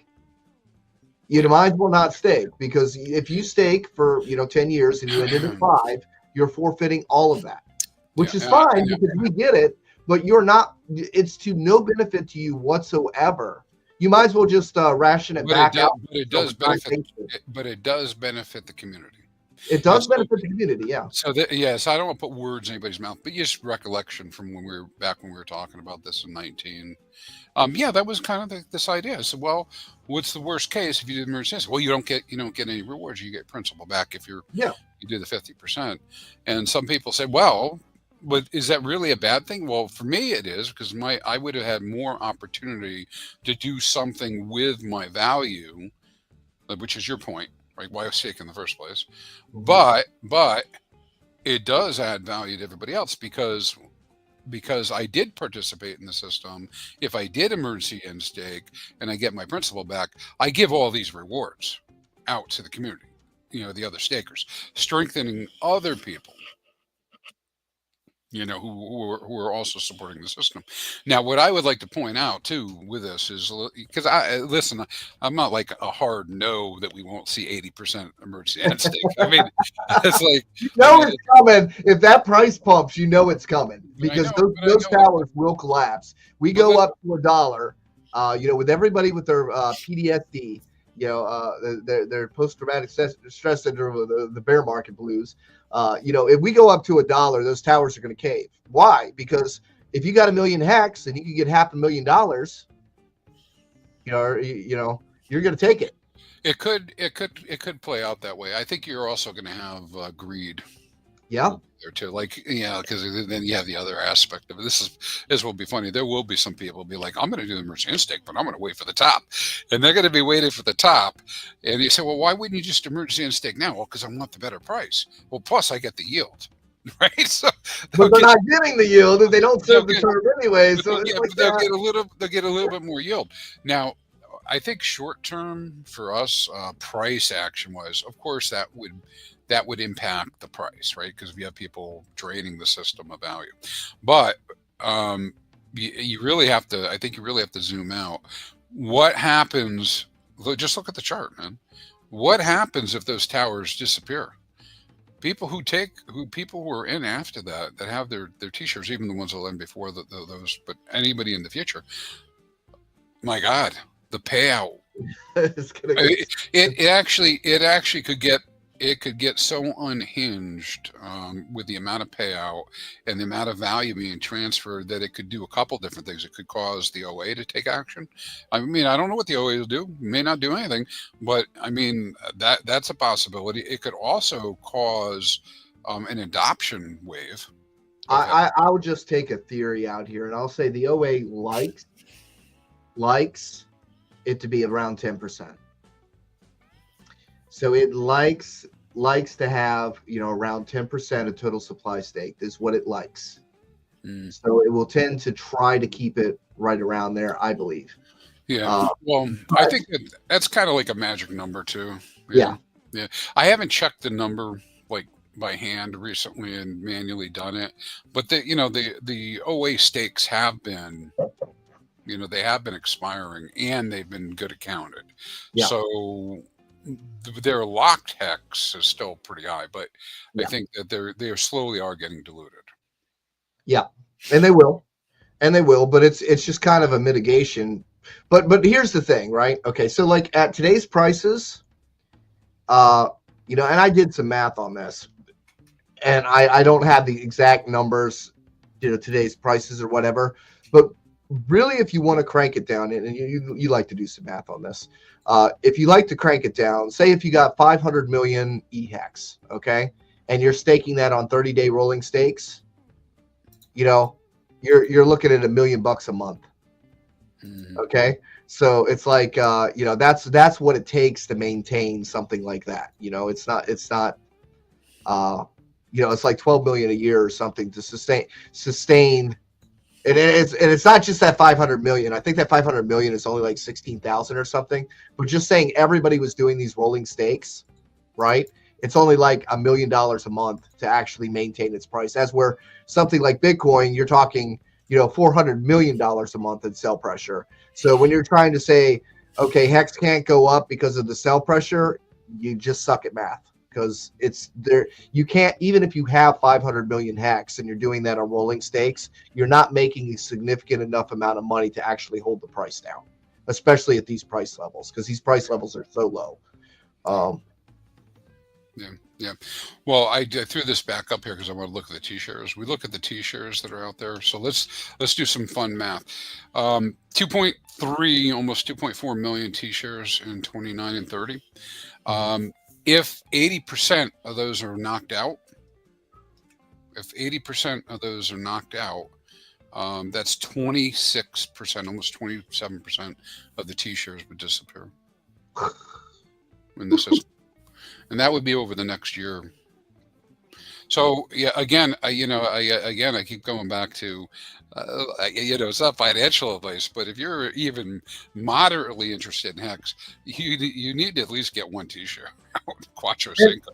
Yeah, and so here's the thing, right? What look around you and go, what do I waste money on? What am I gonna burn money on anyway? Okay. What am I going to buy that I don't really need, that's not going to do me any good? Take that little bit amount of money, kick it out there and say it's gone. It's gone. Pretend like it's gone. Might be the smartest thing you ever did. What are you going to lose? Lose money that you're going to spend anyway? Why not kick it out there? But again, you have to remember, if you send it out there, it doesn't do you any good to send it out there if you don't intend to honor it. So don't send money that you have to have back right now. You have to send money that you can do without into the future like that. That's it. You can't just say, okay, well, I'm going to go all in 5, 5, 5, 5, 5. Well, that's you got 15 years before you even see anything on that. I mean, you can watch the numbers go up and down on screen, but when you're staked, you don't have Hex. You don't have Hex to sell. You've got a placeholder for future Hex that doesn't exist yet. So you can't even calculate what your T-share actually is worth because you haven't got there yet. But I can tell you this, you end a 5-year stake, say you got 25 T-shares, you'll be lucky if you get 7 back. Okay, that's the thing that people don't get. You will not really understand and grasp T-shares until you end like a 5-year stake and you go, holy shit. There's nothing I can do. There's no way I can get those T-shares back now. They're gone. Yeah, I learned my lesson early, for all my talk about wanting T-shares and everything. I approach things super cautiously and conservatively. So I did the same thing with Hex, right? And so I didn't go all in before big payday, right? I went in, I just didn't go all in. And so then I did my stakes after big payday. Right, and those happen to be the ones that were my shorter years, my more like 2 to 5 year time frame stuff. Yeah. And so I did that, and then when the early ones started coming up, and I was comparing notes with my buddies, I was like, I can't get the same number of T-shares, but they were getting the same number of T-shares, right? But the reason they did big payday. I didn't do big payday. So here's another thing too. Can we throw like a dummy wallet into HEX Scout? Because I wanted to point something out they got with their charts. Is it possible to? Hold on, I'll grab one. I got wallets here. Yeah, Hex Scout and a dummy wallet that's got a stake on it. Because what you can do is you can click the little buttons up top, and you can see what that emergency stake is going to be, what it's going to yield you, and you can Oh, see yeah. it in dollars, you can see it in Hex, and then you can look at those T-shares and realize that if you had that much money, how much T-shares would that buy you back? So it's like, it's really kind of funny to do that. I mean, Let's see. you probably got something like that too. What do we want to do? We want to say GA no, ended no. Blah, blah, blah. What do you want? 10-year stake? What? Yeah, like let's do like a 10-year stake or something that we could look at in Hex Scout. Let's grab the ID here from it. All right. So blah blah blah. Expected end is. And part of the problem is, Crispy, we do expect our viewers to kind of know some of this stuff, and there's such a learning curve and such a barrier to entry that it's like there's got to be a way to bridge people to get here without like confusing the shit out of them. I don't quite know how to make it practical. Yeah, I know. But the thing is, everybody needs, some amount of time to come to grips with this. All right. So I went with top address 360. What's that look like? You guys can't see that, can you? Somebody bring it up. So I went with this one here. We'll check my numbers, see if they look similar. So estimated total yield 360 million. This is for 90 million stake. So yeah, so it's pretty big number. This one was staked for quite a bit of time, a full year, 3650. I come up with a 23 million emergency end stake right now. Now, HEX Scout, I don't, believe it or not, I don't use HEX Scout that much because I've got my own data. So is it hexscout.net? Yeah, .com. Sorry, HEX Scout. It's not negative. It's just I have all No, we've got all these wonderful tools. You've made all these wonderful tools. He's made these tools. Let's throw that wallet address in there, and then we go to profile after you throw that in there. Do I need to hit enter? Yeah, enter, and then we'll hit profile. So you can do this with anybody's address, okay? You can do this with anybody's address. And then we're going to profile, and we're going to scroll down to the stakes. Here?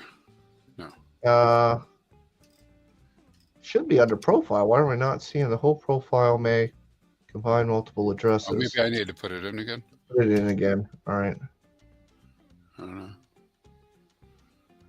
Okay, now scroll down. We should be able to see some of the stakes down here. Scroll down a little more. A little more. A little more. There we go. All right. So look here at this guy. Jesus Christ, look at those T-shares. Yeah, oh my God. This might be the OAers. No, they're ended stakes. All right. So go to the little hamburger there, the three dots there, and click it like we're going to emergency unstake it here. The little three dots above that 2600. Oh, yeah. Let's make sure we got the same. Oh, on both chains there. Let me see if I'm using the same one. Sorry, I don't remember which window I was at. All right. So I'm looking for 566092. This thing's massive, man. We might want to look at something a little bit more realistic. But anyway. But here, this is it over here. Okay. Scroll over a little bit. Let's look at something a little smaller. Yeah, let's go with the 51,000, which is still massive, and just click the three little dots. Okay, so look, the emergency unstake, he would get 0 back in Hex. 0. Yeah. They get absolutely nothing back from ending that stake. Okay, he doesn't have anything. Everything in here is really long, isn't it? Yeah. Well, this one is the one that I picked. Okay. From my data, and they come up with 23,000 or 23,574,000, and then there's a little tab. There's a little tab up top there. Go back to it. Well, I was just checking. My number's pretty close. Just a little bit less than that. It might be off by a day. All right. Click off of it again, and up top there you see there's a hex and a $sign. So click the little $sign next to wallet where it says wallet up top. There's a little X sign, and Mm-hmm. then there's the dollar sign. Click the dollar sign. Now we changed it to dollar value. Now go back and click that thing again with the 3 dots, and you'll see that, okay, that is worth $300,000 right now. Okay. Woo. So if he emergency unstaked, he would have $300,000. And now how many T-shares is that total? How much would it cost to buy those T-shares? Oh God, yeah, we'd get 3 times the amount. Let's look and see. So how many T-shares is that? That's If he ended today, he would only get $300,000, but he is never going to get those T-shares back. He's never going to get that. So 13,700. So that's on both chain. How much is a 1 T-share worth right now? What is the current rate? We'll divide that by 3. It was 10-year stake. So you would need 4,566 T-shares. And let's do HEX daily real quick. I know I have it on my stuff too, but I'll just grab it from over here. And the result is, I remember when it was so cheap not too long ago, $571. Yep, per T-share. Per T-share. So that would be, it would be $2,600,000 to buy those T-shares back. And he can only get 300,000 out of them. See, that's the part people don't get. He can get 300,000 out of them, yes, but to get them back, cost them over $2 million. This makes the same sense. Well, the people who are going to make this decision either A, don't understand in the first place, or B, they're doing it for a reason. Right. So there's like some sort of reason, like they're out. But I mean, this is what we're saying all the time is when we're looking at this, looking at these charts, you know, whether it's with Axis or anybody else, we're looking at this kind of a chart here in these T-shares. If you take yourself out of the game, you ain't getting back in. No, right? It's like selling your factory. Okay. You have a factory, you are producing a product, that product has market value. If you sell your factory, you no longer get your income, okay? If you dump that whole factory, you are no longer able to get your income. In real life, if you were to sell a factory that you took 5 years to build, and 5 years later, you want to go buy a new factory that's going to produce the same kind of output, you're not going to be able to get a factory at those prices that are going to be able to make that same level of production that you're used to. But if you kept your factory running, then you could have expanded your factory over time. It would cost you such a fraction less to do that.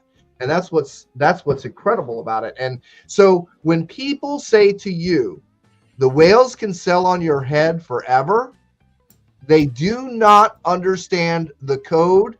They are wrong, or they're trying to fund you out of your bags because they've already sold theirs. If they truly believe that whales can sell on your head forever, they don't understand the code. We just showed you this whale.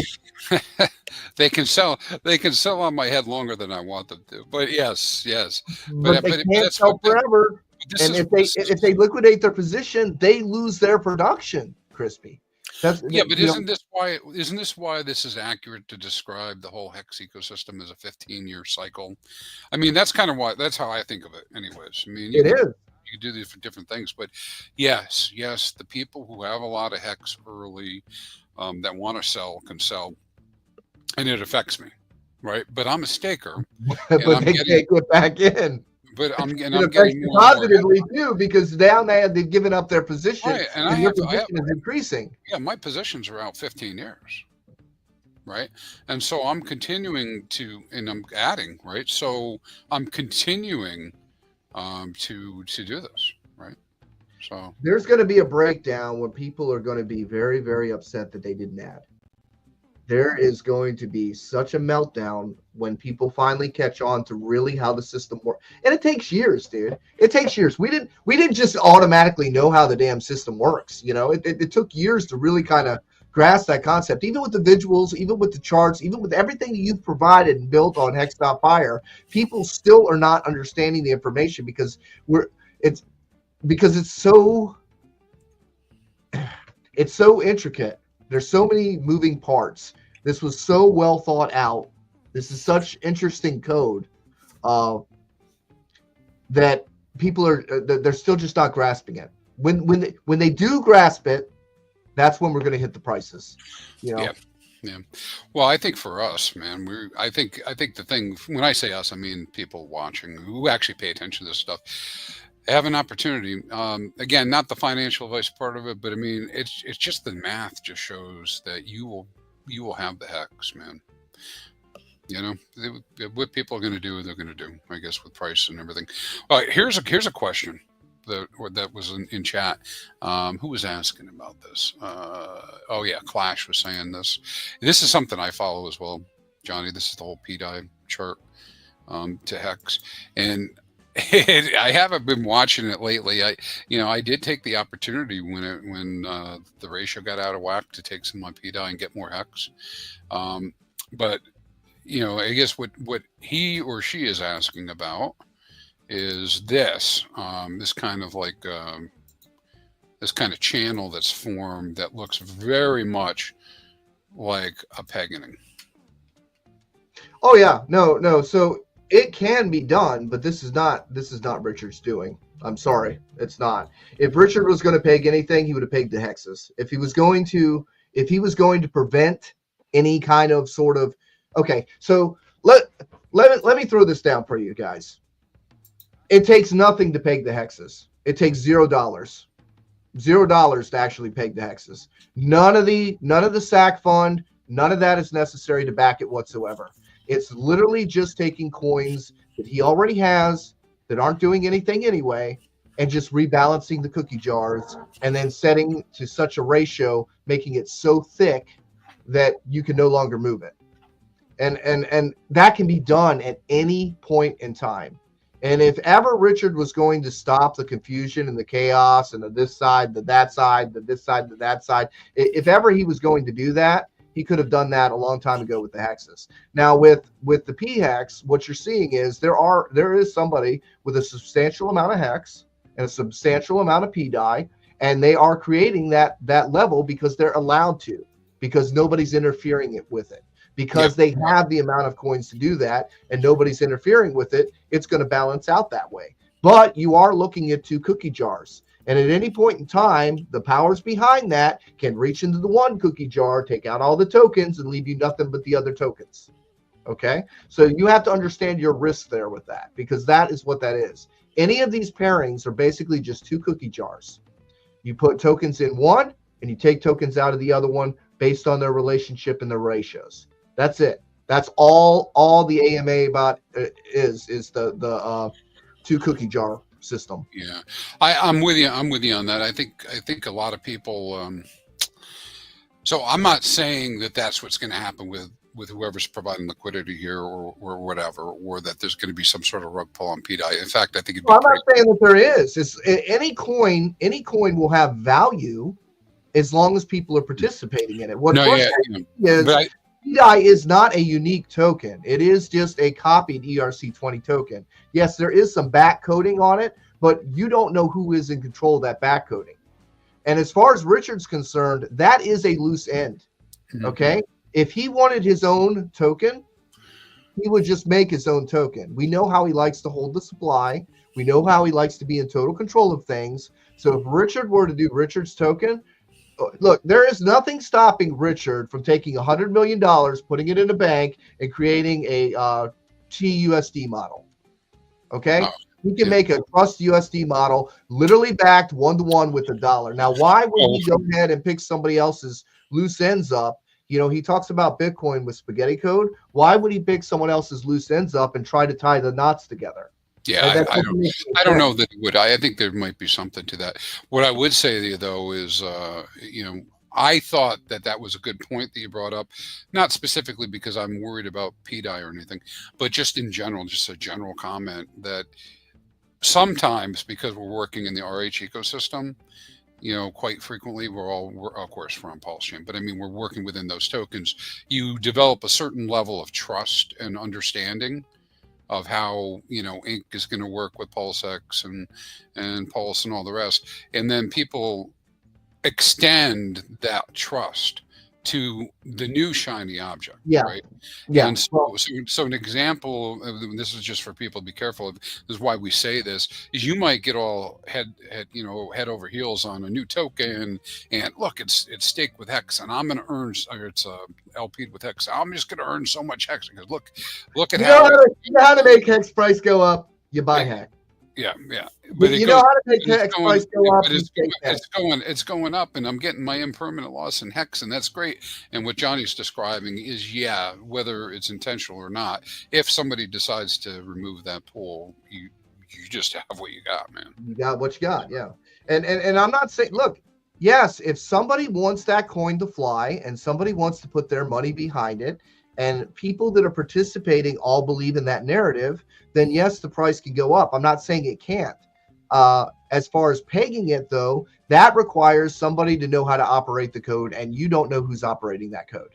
Yeah. You do not know who's operating that code.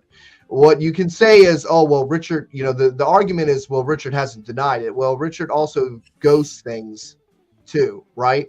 And there is no benefit in him denying it. If people are participating in PDI and they're coming over to Pulse Chain as a result of the PDI narrative, how does that bother him at all if people are coming over there and they're using the network, whether they're buying this meme coin or that meme coin or whatever? Who cares? It's volume. It's volume for Pulse X. It's volume for Pulse. It's buy and burn for Pulse and Pulse X. What does it matter, right? The thing is, you guys can't get sucked into all these. There's always an expert. You guys ever notice this? Whenever there's a narrative, there's always an anonymous expert that steps forward. Do you ever notice that? They always seem to have all the answers. Isn't that convenient?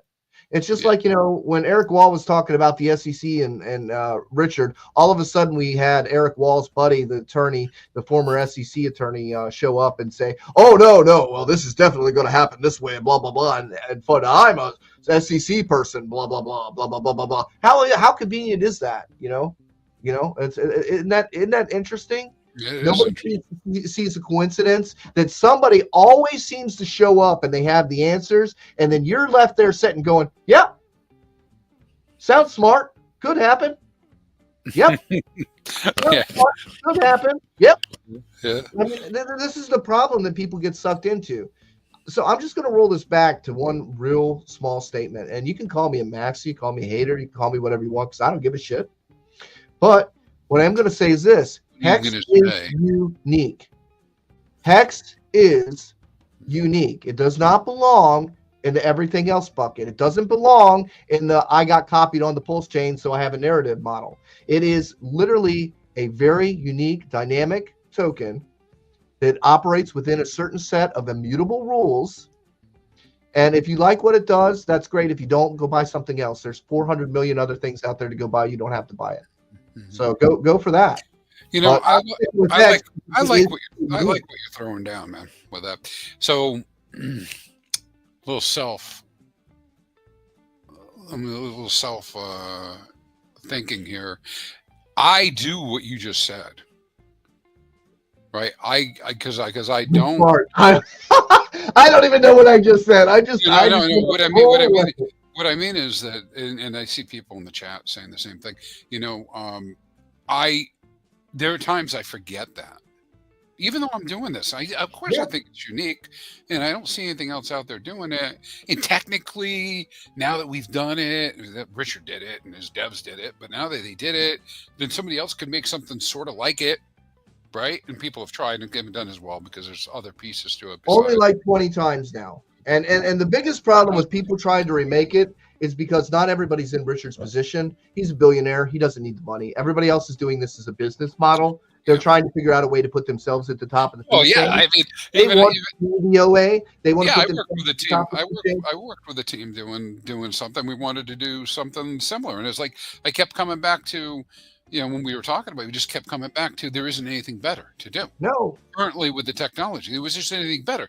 Well, what could I do? Well, I can insert fees, right, and skim. And I could and I could change the number of days, and I can change. Or you can provide liquidity. You can call the liquidity burn, and you continue to make the fees off the liquidity. So I mean, there are all these different ways to manipulate it and put yourself at the top of the food chain. Okay. You can do it by pairing multiple coins that you have the predominant control over. You can do it by creating liquidity pairs that are paying you in fees. You can do that, you can do that by setting limit orders that are above and below market. There's all these different things you can do. You can create tax tokens. You can create tax tokens that, you're getting a good portion of that share of tax tokens. Mm-hmm. So all of this stuff, that is, Hex is not created as a business model. Hex is created as an independent immutable code that you can use or not use. It's not a business model. It's not a get richer quick scheme. Okay. That's not what it is. Richard is already rich. This is a thing that he wants people to use and benefit from. Okay. Yeah. He has never sold a Hex. He is not a foundation that sells on your head. He's never sold a Hex. This is a code that he wants to be proud of being invented, that people are proud of using and they like. He wants to be liked. Okay. Everybody else who doesn't have money is trying to build some sort of business model to put themselves at the top of the food chain in order to profit from it. And if they're not profiting fast enough from Hex, and they just want to figure, it's like a chain letter. You're erasing people's names off the chain letter and adding other names there so that those are the people that are getting paid. They're just literally trying to change who's getting paid because they don't like it that it's been so successful. Yeah, I think you're right about that. I do. Hey, listen, I feel like I have like a huge advantage, man. I haven't been involved with Hex, so over anybody new who's coming. It works. Anybody who's just going to participate in crypto in general. We did have somebody had posted up here. Yes, PDI might be the second best meme coin after Ink, and then somebody else had put up here a question about the adoption. Well, they didn't question it. They said the most important thing is adoption, and yeah, we've had some volatility in the adoption and the number of addresses. So on the screen here in green are the number of addresses that have hex stakes. And yeah, we've seen some falling off, but that is what I'm observing as well. We do see on the pulse chain side, we're not seeing people go out super long, well, on either chain, but not going out super long. If they are staking, they're going shorter, but we are seeing the hex locked staying about stable. So yeah, we have lost wallets. Now, what does this mean longer term? I don't know what it'll mean. I personally, even though I'll make more Hex if people don't come in, I personally would like to see more adoption because I think it is so for me, it's a path to financial independence. It's a great tool, and but it's in crypto. It's like trying to tell people to eat their broccoli or eat their veggies, right? That everybody's on a sugar high. They're looking for that next hit, that next rush, that next something, and you're like, no, just settle down, eat your broccoli, be healthy, and they don't want that, right? Or trying to sell a banking program to a casino. Right, the people at the casino going, hey, have you thought about opening up a savings account? Instead of spending your money here at the casino every day, you're not going to have a lot of success with that. And that's really where the problem with Hex comes in. Is we're trying to reform people that have gambling addictions, and try to teach them to plan and save for their future instead of not trying to hit that one time. When I hit my 6 numbers on the lottery and I get my 10 million bucks, I'm going to rule the world. And then you're going to lose it. You're going to lose it. Because with that mentality, you're not thinking for your future. You're not planning for your future. You're not gaining the behaviors that you're going to need to be successful and be able to hold on. You can make money. Anybody can make money. You can go out there. You can literally buy, sell, and trade and do. There's all kinds of things that arbitrage in the real world that you can do. Making money is not difficult. The hard part is keeping it. The hard part is keeping your expenses below your income. Because what a lot of people do is with their income is the more they make, the more they spend, and they find themselves in a trap. So it doesn't matter whether you're a millionaire. If you have just as much money going out as you've got coming in, it doesn't matter. It doesn't matter what you own. You can have all this stuff, but if you're paying out your insurances and your payments and all this bullshit that goes with that, are you really wealthy at that point? It's frustrating, right? So we are trying to sell a product that teaches people to think longer term, save for the future, and plan, right? And that's just not what people want.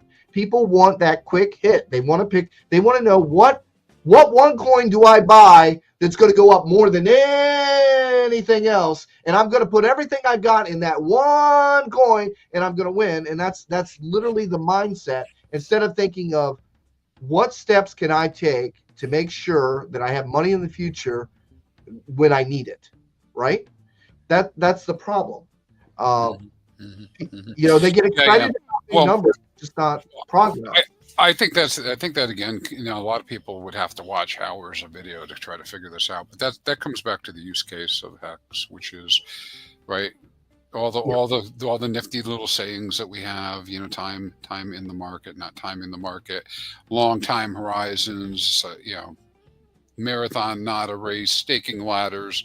I mean, we can just go on and on, you know, the idea of having all that set up. Now, what I come up against all the time, because I see, you know, people are talking to me, and, you know, people that are part of my groups and stuff, and everybody's focused on selling the top, right? I mean, that's how things are. But here's what they, and so what I commonly get an argument about staking made to me is, why stake when I can play the cycles, right? Right. Now, I think there are some people that do that and can do it. I do know somebody who played the cycle last time, and he went away for 3 years and came back at the bottom, right?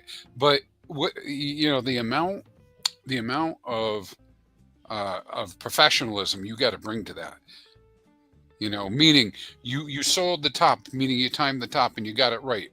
You know, A-top. This is the other part people don't get. That's A-top. We've had one cycle. We've had A-top one cycle. And you held your value to the bottom. You have to do both, and then you have to reinvest. And so, along with some other risks you'll talk about, what it totally does is ignore the adjusted risk of doing all those things versus I made my stake, right? So think about it this way. You know, of course, then the argument would be, well, yeah, but you can get many more X's because you would have got 90 times more units and 90 more times your units, and, you know, each cycle. But that's a lot of moving pieces, and it's not for everybody, and everybody's not successful at it. Hexo pulled this up the other day. Okay, take a look at older coins. All right, take a look at Litecoin. What can you buy Litecoin for now? $100, something like that. It's like $100 right now. Okay, how many price points has it never revisited under $20? See, this is the part people don't understand. Yeah, if you knew for absolute certainty that HEX was going to crash down to a penny again, you'd been great. If you sold the top, you would have been great. But what if it didn't? Then what? What if we never see a penny again from now? What if we move on from a penny and it never drops below 10 cents again? What then? What if it goes up to $10 and the lowest it ever drops back down to $1? So would you have been stupid if you would have held through all that instead of trying to time the market? Because at any point in time, you would have been selling for a price lower than what it eventually turned out to be in the future, right? So you don't know. You can only look back and say, oh, yeah, in hindsight, it would have been smart to sell the top and buy back in at the bottom. Sure, right? I bet a lot of people said that with their Bitcoin when they sold it at 30 cents, when they sold it at $3, when they sold it at $30, when they sold it at $300, when they sold it at $3,000, when they sold it at $30,000. Because today it's $100,000. What are the odds of going back in time now and going back and getting your $30,000 Bitcoin? What are your odds? Well, it's not. I mean, and you know, actually, for some of us, right, we have this real experience now. I was just busting stones on one of my friends. We were having a conversation just the other day about Bitcoin. He was so excited because he has Bitcoin now, right? Yeah. So excited it went up to 104K. I said, hey, you remember when I told you to keep it when it was 3, and you said no, it was dead, and you got out? I had to be a jerk. They just reminded me, because that was I'm thinking before. This is before even HEX was out. But yeah, I mean, people, this is real. These FUD, FOMO, the cycle blues, they're all real. You know, things get to the bottom, people sell the bottoms, you know, and they're like, I'm out. I'm not going to take this volatility anymore. But then, heck, you know, crypto does what it does, and perhaps it goes back up. So Archie's throwing out the point here. He's pointing out the uniqueness of HEX. HEX is something that everybody can participate in and make more units. There's no barrier to entry, right? You don't have any special equipment to buy. All you're doing is you're just setting a contract and setting it with time. You're burning HEX and you're sending it off into the future for future HEX. Yeah. Richard always said the whole reason for the staking and everything else was really to save us from ourselves. Right? Yes. Because nobody wants to save themselves. Oh, I'm pissed off now that I'm staking. Damn it, I could have made a whole bunch of money. I'm mad at me because I've been through one cycle. Yeah. You're like, oh, I've staked for 15 years. Staked for 3 cycles and you're bitching? You've only been through one cycle? Are you not making HEX? Yeah, that's another thing that comes up. 3 cycles from now, are you looking at that top, or are you going to focus on last top? Where are we at exactly? If you don't believe it's going up, then go ahead. Tap that little button. Walk your way right out the door. Get out of our pool. Let us earn the HEX, and you don't got to stay here. It's all good. But Bitcoin doesn't do that. See, Bitcoin has everybody locked out. If you don't have $2 million for equipment, the facilities to run it, the workers to wire it, and all that power bills to pay, if you don't have all that, you can't participate. So you've been cut out of that. It might as well be the Fed. It might as well be the Fed because you aren't getting the inflation. You are just a consumer. In HEX, you are the user. You are the producer. You understand that? You are the producer. You are. Screw this trying to participate in buying something else of somebody else's in order for like this street cred. Nobody's going to care how many Bitcoin you own. Only Bitcoiners care how many Bitcoin you own. You're never going to own enough Bitcoin to have any street cred with any of those guys with 100,000 Bitcoin. They ain't going to talk to you.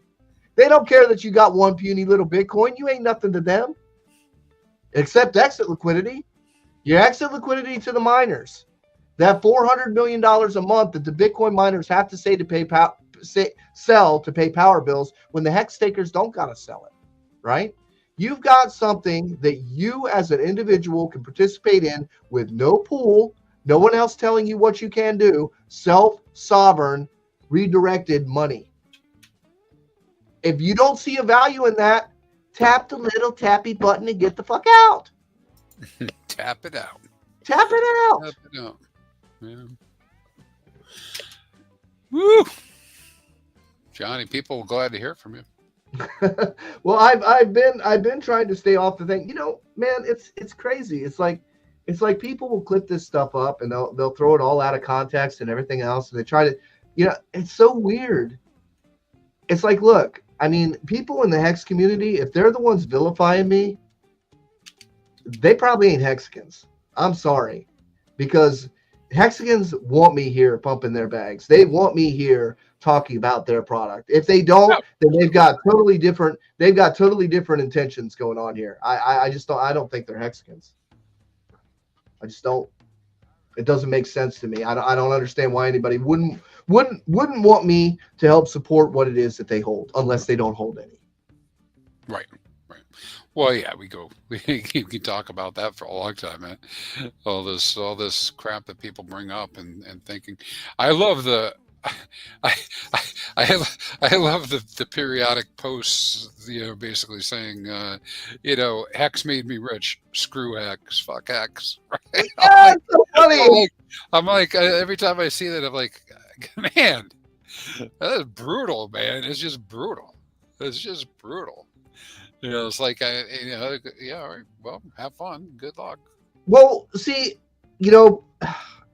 it's like you stumble across the gold mine. You're like, oh, yeah, well, I'm just going to buy some land over there because I bet you there's a gold mine over there, too. Yeah, that's how it works, right? I got lucky. I found it, right? They're just using it, right? Yeah, dude. I'll find another one. I can do it. I can find another one. You very seldom run across things like this that are so unique. That's a common problem, dude. It's not just, I mean, there are serial entrepreneurs that do really well, and there are serial investors that do really well. But generally speaking, people do exactly what you said. They have great success in A, and they think because they did that, that B is going to work out. And they don't, again, they don't necessarily do what they need to do, you know? In every field, though, this is Yeah, a yeah, that's what I common mean. It's people. mentality in every field. It's like I meet kids that have 6 years in special effects makeup, and they are the lead makeup person for whatever haunted attraction, and they are just so proud. They've got their logo, and then they come in with their portfolio, and you look at it, and you're like, oh yeah, that's cute. I was doing that when I was 12. It's like they don't understand their limitations because they get a title, they get a position, and it comes down to that Dunning-Kruger effect again, right? That's right. You will respect me, Johnny.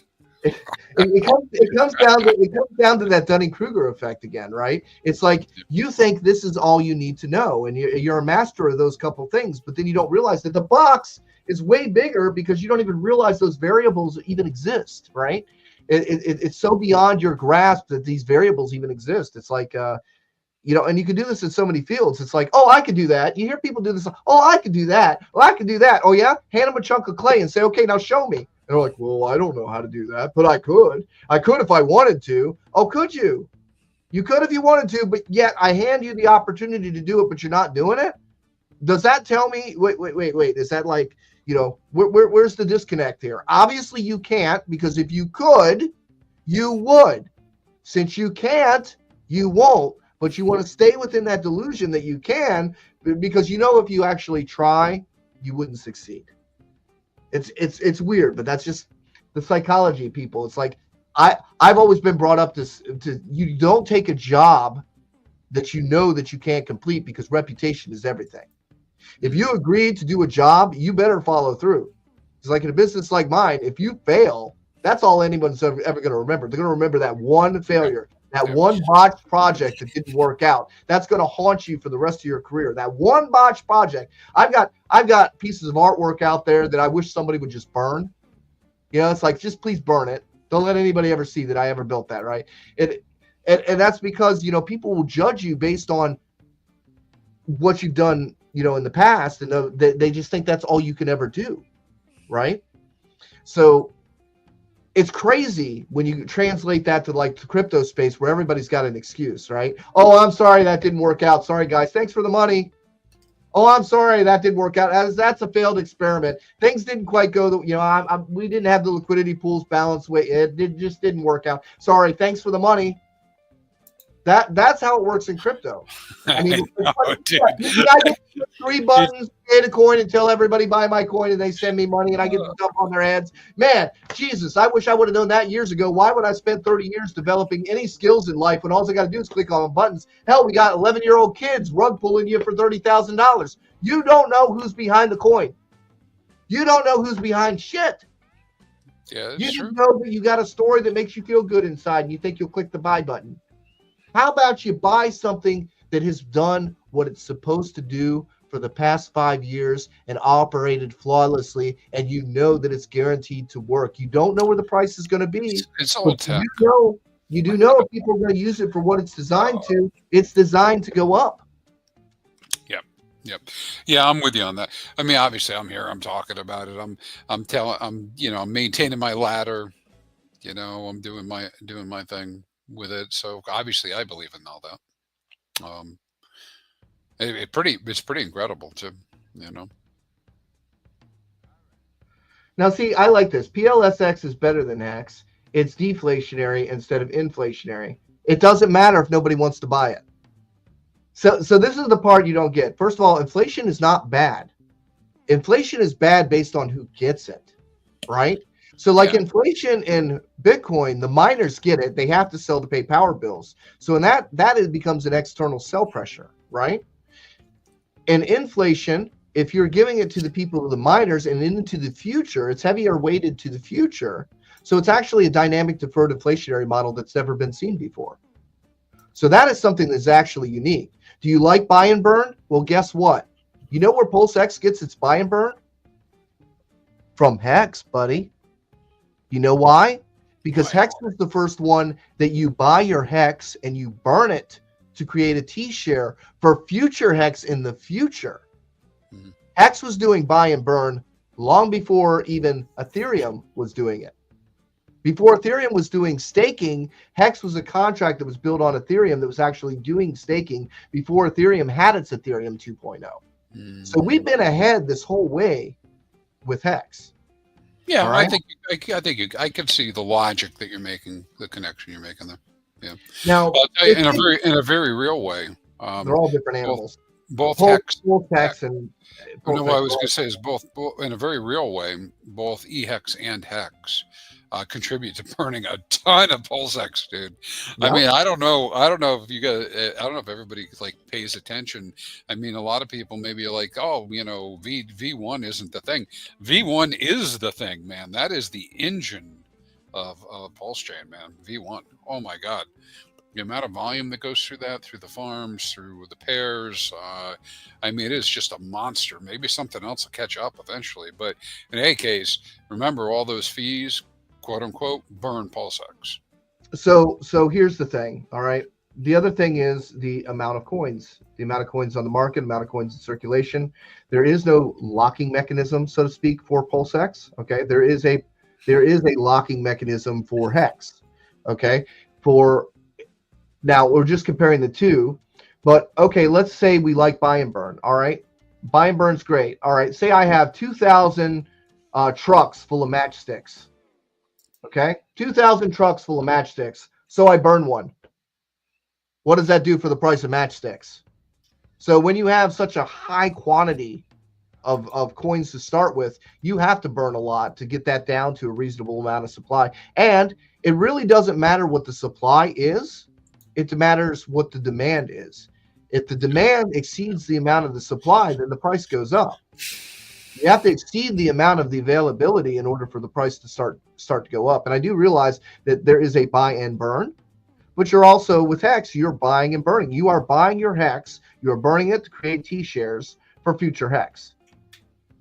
And PulseX is not making more PulseX, unless, of course, you are putting it into the grinder, the liquidity pools. This was a thing with the liquidity pools, which I thought the reason why the liquidity pools needed to be large and thick would be because you did not want those liquidity pools competing with HEX's long-term vision, because now you've got liquidity pools where people can pull the coins in and out randomly, whatever, and they're just making more coins at that point in time, and they're focusing on the short term because that actually became competition. All the liquidity pools and bonding and all this stuff became competition for HEX's long-term vision. And one of the ways of compensating for that was to make the liquidity pools so large and thick that the liquidity and the amount of coins that were being earned would not be in competition with HEX's premier store value concept. And that was part of the reason for why I went into some of the dialogue that I had before on what would be idealistic for the whole ecosystem as a whole. But anyway, I'm not in control of all that. I can't control how that plays out. I could just see the benefits and how things worked out. And I'm not surprised at all things turned out the way that they have.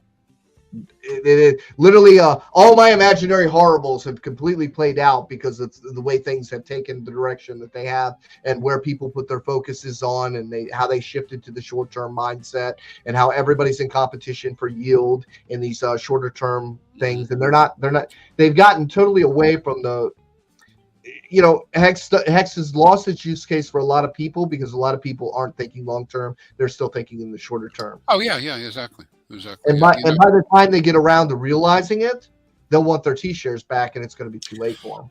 Well, in a very real way, right? I mean, you can look at all the different options that are out there. If you're doing validating, it was great at the beginning, but it's 10% now, right? Okay, that's great, right? Is it better than nothing? Sure, but it's not 20%, right? And then when I look at my PulseX Pulse Farm, 9% I think was the last number I saw. Okay, I'm not making move out of the tokens. I got them, so that's okay. But where would I have gotten more? Well, I would have gotten more if I did stables, right? Well, what's the problem with stables? Well, that's okay. right? And on its own, it's okay. I mean, things paying 30, 40, 50% sometimes, right? That's great. But now I've got impermanent loss into the stables. Sometimes, and sometimes too. That's the key You word know, is sometimes. You yeah. can actually calculate how many hex you're going to have in the future. That's that, Well, to yeah, an and I think that's the point, right? Is because this stuff, when these things become big, just like Hex, but Hex is a different animal in its size. yes. But yeah, anybody ever been in a pool that moves, and all of a sudden you're not getting the volume? Why aren't you getting the volume, or the volume per dollar? Is because somebody just came in and dropped $1 million extra into a pool, and all of a sudden everybody's yield goes down, and so Yeah. it's transitional, right? Not to mention on the farms, remember they can always be removed, right? And That's yes, happened, it you can be know. removed. It is Yeah. not immutable. It is not immutable, and it is easier to change and flex and fluctuate. So Yeah. hex is much harder to rock the boat on Yes. what your future hex is going to be. And Yes. if you are stake long, that you are going to benefit the most Right. if you're able to leave it be. If you're able to leave it be. If you're Well, not able to leave it be, don't do it. Just yeah, don't do it. another reinforcement of the whole long term staking ladder approach, because that's something I talk about a lot too. Is it's like a giant oil freighter, right? Mhm. The hex, sure, it can change direction. It does. We've seen it change direction, but you're not going to wake up tomorrow and the yield's cut in half, right? Right. I've woken up and my LP pool doesn't pay anymore. Yeah. Right. Mhm. I mean, so it's just not going to happen. You'll see it coming for a long time. And of course, in the hex situation, you benefit from that, because if people really are changing the yield, it means a lot of people are staking. And if a lot of people are staking, they have to get hex, and hex is becoming more scarce. So, The problem with the liquidity pools is this. What you'll find yourself doing with playing around with liquidity pools is you will trade those tokens for other tokens and other pools that are moving, and you will mhm. eventually grind yourself up, and then you'll be like that. You won't have any coins, and you'll be like, "What happened? I don't understand what happened." And it's because you are chasing the liquidity, so you start grinding yourself up and trading out for that impermanent loss. If you could stake it and leave it, and you're in a pretty stable pool, you'd be okay. But I can't think of anything more stable than hex making more hex, because at least then you know what you're getting. Yeah, You know. it's true. So the other pools, yeah, you can. And like I said, I can create tokens myself. I can ratio them 1-to-1 with Pulse, or 1-to-101 with Pulse, and then I can make that pair. And then when you trade them, I'm able to get that 100 Pulse for each one of those tokens that I created. That's great for me, right? Not so great for you. It's great for me because I also own the liquidity pool, and I get a portion of all those trades. That's great for me, not so great for you. You see, there's many ways to put yourself at the top of the food chain, but if you're just sticking with a plan and you're sticking with it, and you're sticking with somebody who's built the thing because he really wants it to go up, I don't see where you can go wrong there. When somebody is building it for glory, they want to be the best. They don't want to be the second best. Usain Bolt's the fastest runner there is. Who's the second best? Anybody know who the second best is? Nobody cares who the second best is. Richard doesn't want to be the second best. Right now, yeah, guys. Right now, there are a lot of things out there that are moving. A lot of things have left us in the dust. A lot of things are doing this. A lot of Yeah, that right. that was the theme today, wasn't it? I think I saw him posted all. We're being left behind. Hey, yeah, I know. I get the feeling behind that, but I don't think we are. I think Or you can play grass is greener on the other side. You can play grass is greener on the other side. You can play shiny object syndrome. You can chase this. You can chase that. What are you buying? Ask yourself, what does this coin do that Hex doesn't do? Mhm. Ask yourself that. Stop before you dump your Hex and go, hey, what's this other token do that mine doesn't? What does it have on me? Huh? What other thing? What? It's got a better story for right now. What happens when that story is replaced? Yeah. Let me tell you a little story about chasing shiny new objects, right? You're following the people that left Hex. You're following them to the next shiny object. You'll follow them to the next shiny object. You'll follow them to the next shiny object. If you're following people that are chasing shiny objects, they're going to be waiting for you there at the next shiny object. You're following the people that abandoned the last thing to go to the next thing. So you know that you're going to get abandoned. Period. You know that you're going to get abandoned because literally the people that you're following abandoned the last thing to move to the new thing. So just be aware of that. I mean, can you make money on it? Yes. You can make money on any coin in a bull market. You can literally throw a dart or a throwing axe at anything on the wall over there, and guess what? You're going to hit something, and it will probably go up in value because of its relation to the other things that are going up in value. That's where you can be fooled. When Pulse moves up in value, or Pulse's ratio changes between another coin, say it goes from 100 to 200 to 1, then you get like double the multiplication based on its relationship to Pulse. Pulse moves up in price, you get double that multiplier, right? So that's what people don't understand. Is it going up because it's the hottest new coin, or is it going up because somebody changed the ratio between Pulse and then Pulse moved up in price? These are all things you got to watch for, you know. But you can make an argument for anything, right? You can literally make it. If you want to believe, you're going to believe. I like this coin because it's got the best narrative. Well, then you're going to believe it. Good luck with it. I hope it works out for you. I don't worship Richard. I don't think he's a god. Okay. I think he invented a very cool and unique thing. It's not a requirement to worship Richard Hart. It's not a requirement to buy Louis Vuitton because Lord knows I ain't buying no fucking Louis Vuitton. You ain't going to see me in any of that shit. Okay. I have mine in the next room. Do you? Okay. Well, I'm not going to be buying overpriced bags. I'm not going to be buying Lamborghinis. I'm not interested in any of that shit. It doesn't do any good for me. Okay. It's just not me. Period. So, yeah, I mean, hey, you don't have to do any of that stuff. It's a code. And when this is what people got to get through their head. See this cartridge, right? There's HEX for you. I should have kept those. You're not changing anything. You're not getting in there, and you're not going to change the programming. Okay, it's a cartridge. You can plug it into your computer.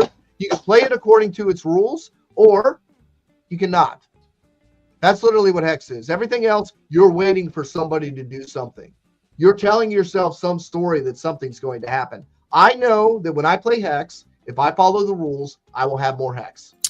Yeah, I don't know what the price is going to be. I'll have more HEX. Yeah, that's the game of HEX. The game of HEX is how to collect the most. It's kind of like that's what attracts me to the planning part of it too, right? Like, how can I always have more HEX?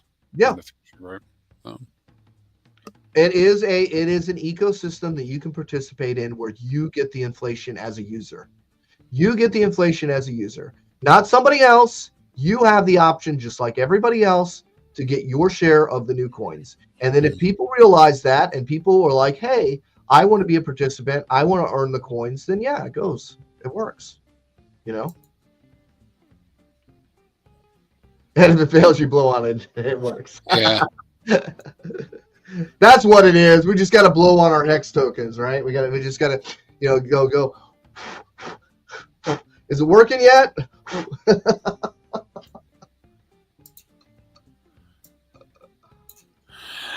Oh man. So is there anything else you want to try to hit on before we close out? Thanks for coming in. We came in for an hour and a half, man. I felt like a good ramble. It felt good to kind of throw some of that out there. I know it's going to turn into a whole bunch of clips where like, you know what that guy said? I don't matter, guys. You know what matters? You matter. You and the code. You run the code. You do the work. That's very heartfelt. I'm just another person that happens to like this particular game. I think it's great. It's never failed to do what it says that it's going to do. Prices don't matter to me because I'm not in a position to capitalize on it anyway. In fact, I'm really hoping it doesn't just go up to $1 because I'm going to be one of those people sweating going, do I emergency unstake? Do I forfeit all my profit? I'm going to be one of those people too. I mean, when it gets that high, I mean, it's, it will trip you out. I did not plan for HEX to hit 50 cents in a year and a half. Yeah, I didn't either.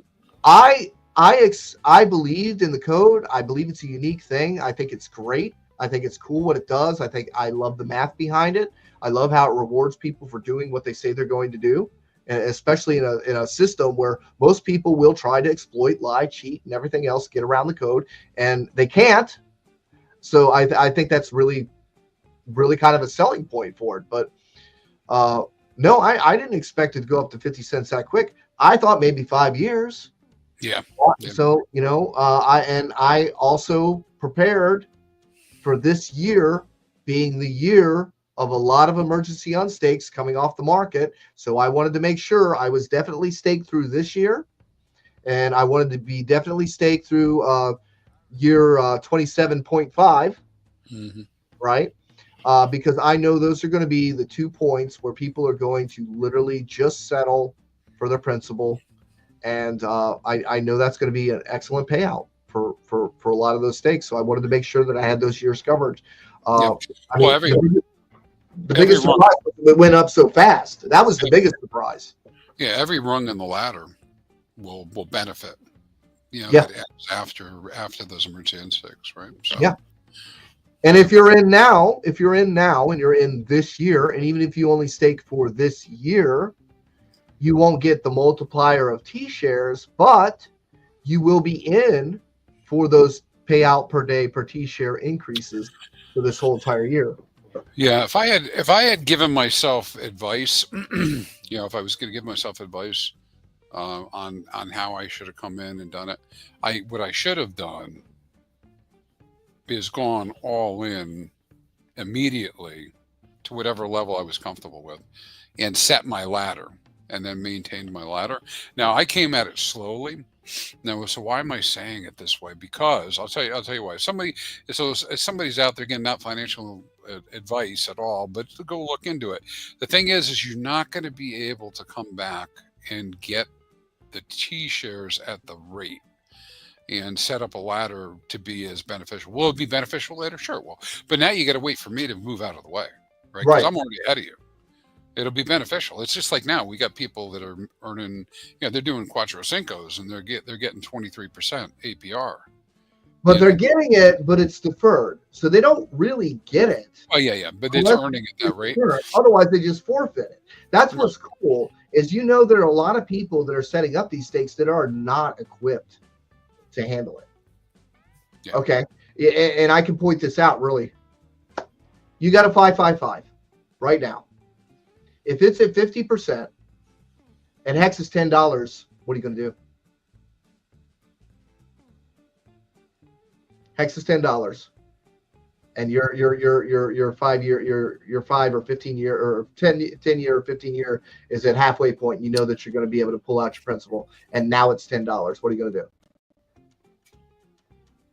You want me to answer it? Yeah. I'm going to think about it. No, I'm going to tell you the same thing.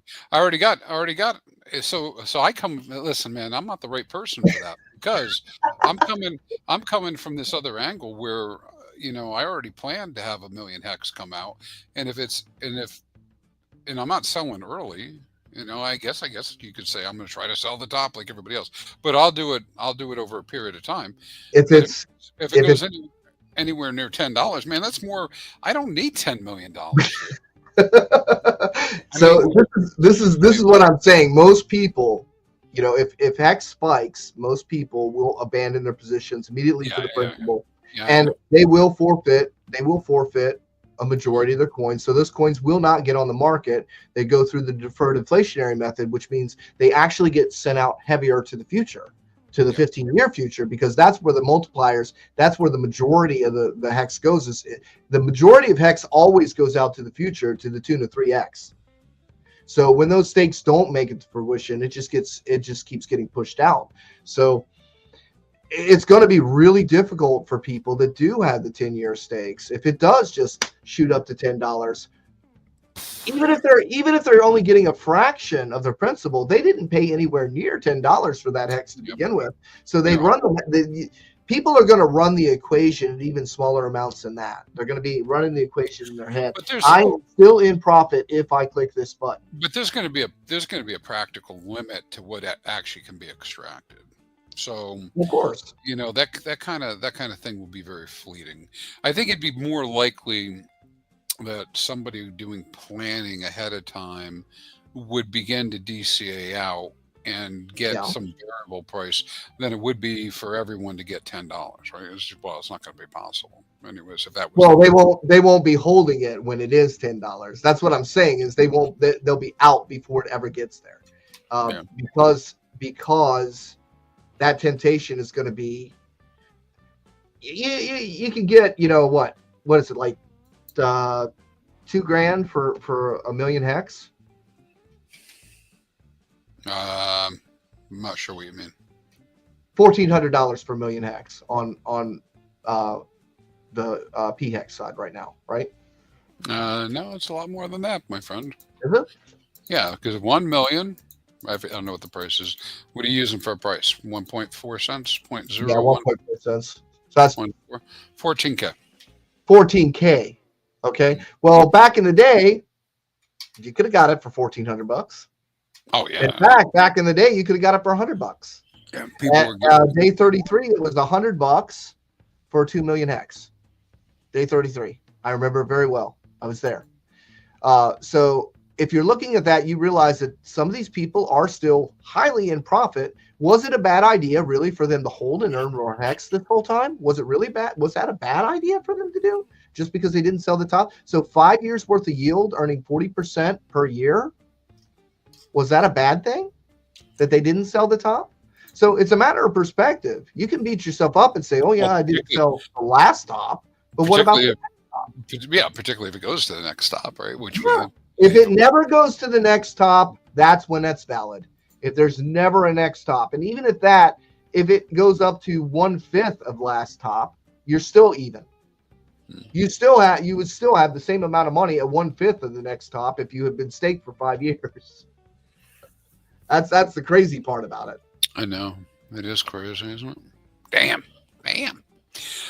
Well, I think of course, if any of this stuff happens, those people who are in long, meaning like the Mercian stakes and stuff, the ones that are in long have their ladder set. They'll be collecting the additional hex that comes out of that, and that's the game of hex.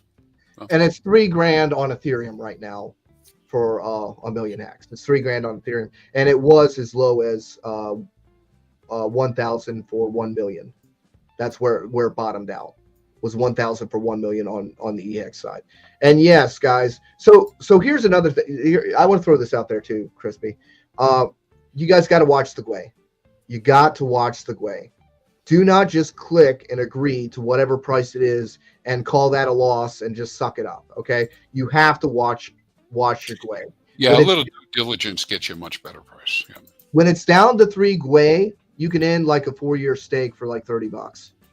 Okay, so that's not a massive amount of money. But if you let it go up to 9 GUI instead of 3 GUI, now that is a $90 to end that stake. You see the difference there? That's massive. Okay, the difference between $30 and $90. If it goes up beyond that, you're talking about like on 30 GUI days, then it's like 10 times. So then it's like $300 to end a stake. Okay, so you got to watch your GUI. You can't just end a stake. Yes, I understand. Well, I go over on the other side, I don't have to worry about it. Well, some people have stakes over there. That doesn't help them any to talk about that way. Okay. And here's the thing. Okay. So if the price doubles, guys, if the price doubles in a year from now and you go to end that stake, if it bleeds out for a year, but the price doubles, you haven't lost anything. So you can't be on that urgency of the having to feel like you have to act because it's bleeding. Because if the price doubles within a year, then you've lost nothing. But you might have gotten a better gas rate waiting for that year. So you got to keep that. You got to keep that in mind while you're managing your stakes over there. And I've been trying to go on Twitter and go, okay, guys, it's 2 GUI, it's 3 GUI. I mean, you're in good shape with the 2 or 3 GUI stake end, even if it is like a 5-year stake. And if it's a reasonable amount. I know the prices have been way down here lately, but just keep that in mind. Don't just click a button and agree to it and just accept the loss. Okay, that's not going to make you any money. Yeah, 100%. I waited a couple weeks on one of mine to get it. Finally got a GUI that made me feel okay. to pay less than the stake was worth, than, at that moment. But it's a multiplier. It's the multiplier too. So like 3 gwei is going to cost you 3 times as much as a 1 gwei. So like it'd be $10 versus $30. So watching that gwei is going to be very important because it's a multiplier. Mm-hmm. Well, seems like a good breaking spot. Hey, thanks for everybody for joining us, man. This will end up being a longer time, 2.5 hours stream. Well, you knew that was going to happen when I showed up. Well, I knew that, yeah. But I welcome it. It's good. It's good, man. You're like one of the only other people. There's only a handful of people who talk to me about HEX. I thought about start doing streams with people to talk about HEX, because I really don't do like interviews type stuff. But maybe that's something for the future.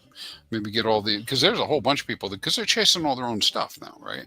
Yeah. There's a whole bunch of people who are talking about HEX and still have big viewpoints on it, and valid viewpoints would be worth doing. But maybe we'll do that in the future. All right, everybody. Hey, thanks, Johnny. Thanks for coming. Everybody stay crispy out there. And we'll be seeing you over the next 15 years. I'm stuck. I'm stoked. I am so stuck. I'm saying stoked. You're saying stuck. I'm stuck. I can't go anywhere. You mean like underneath the furniture it's stuck, or? All right. We'll see you.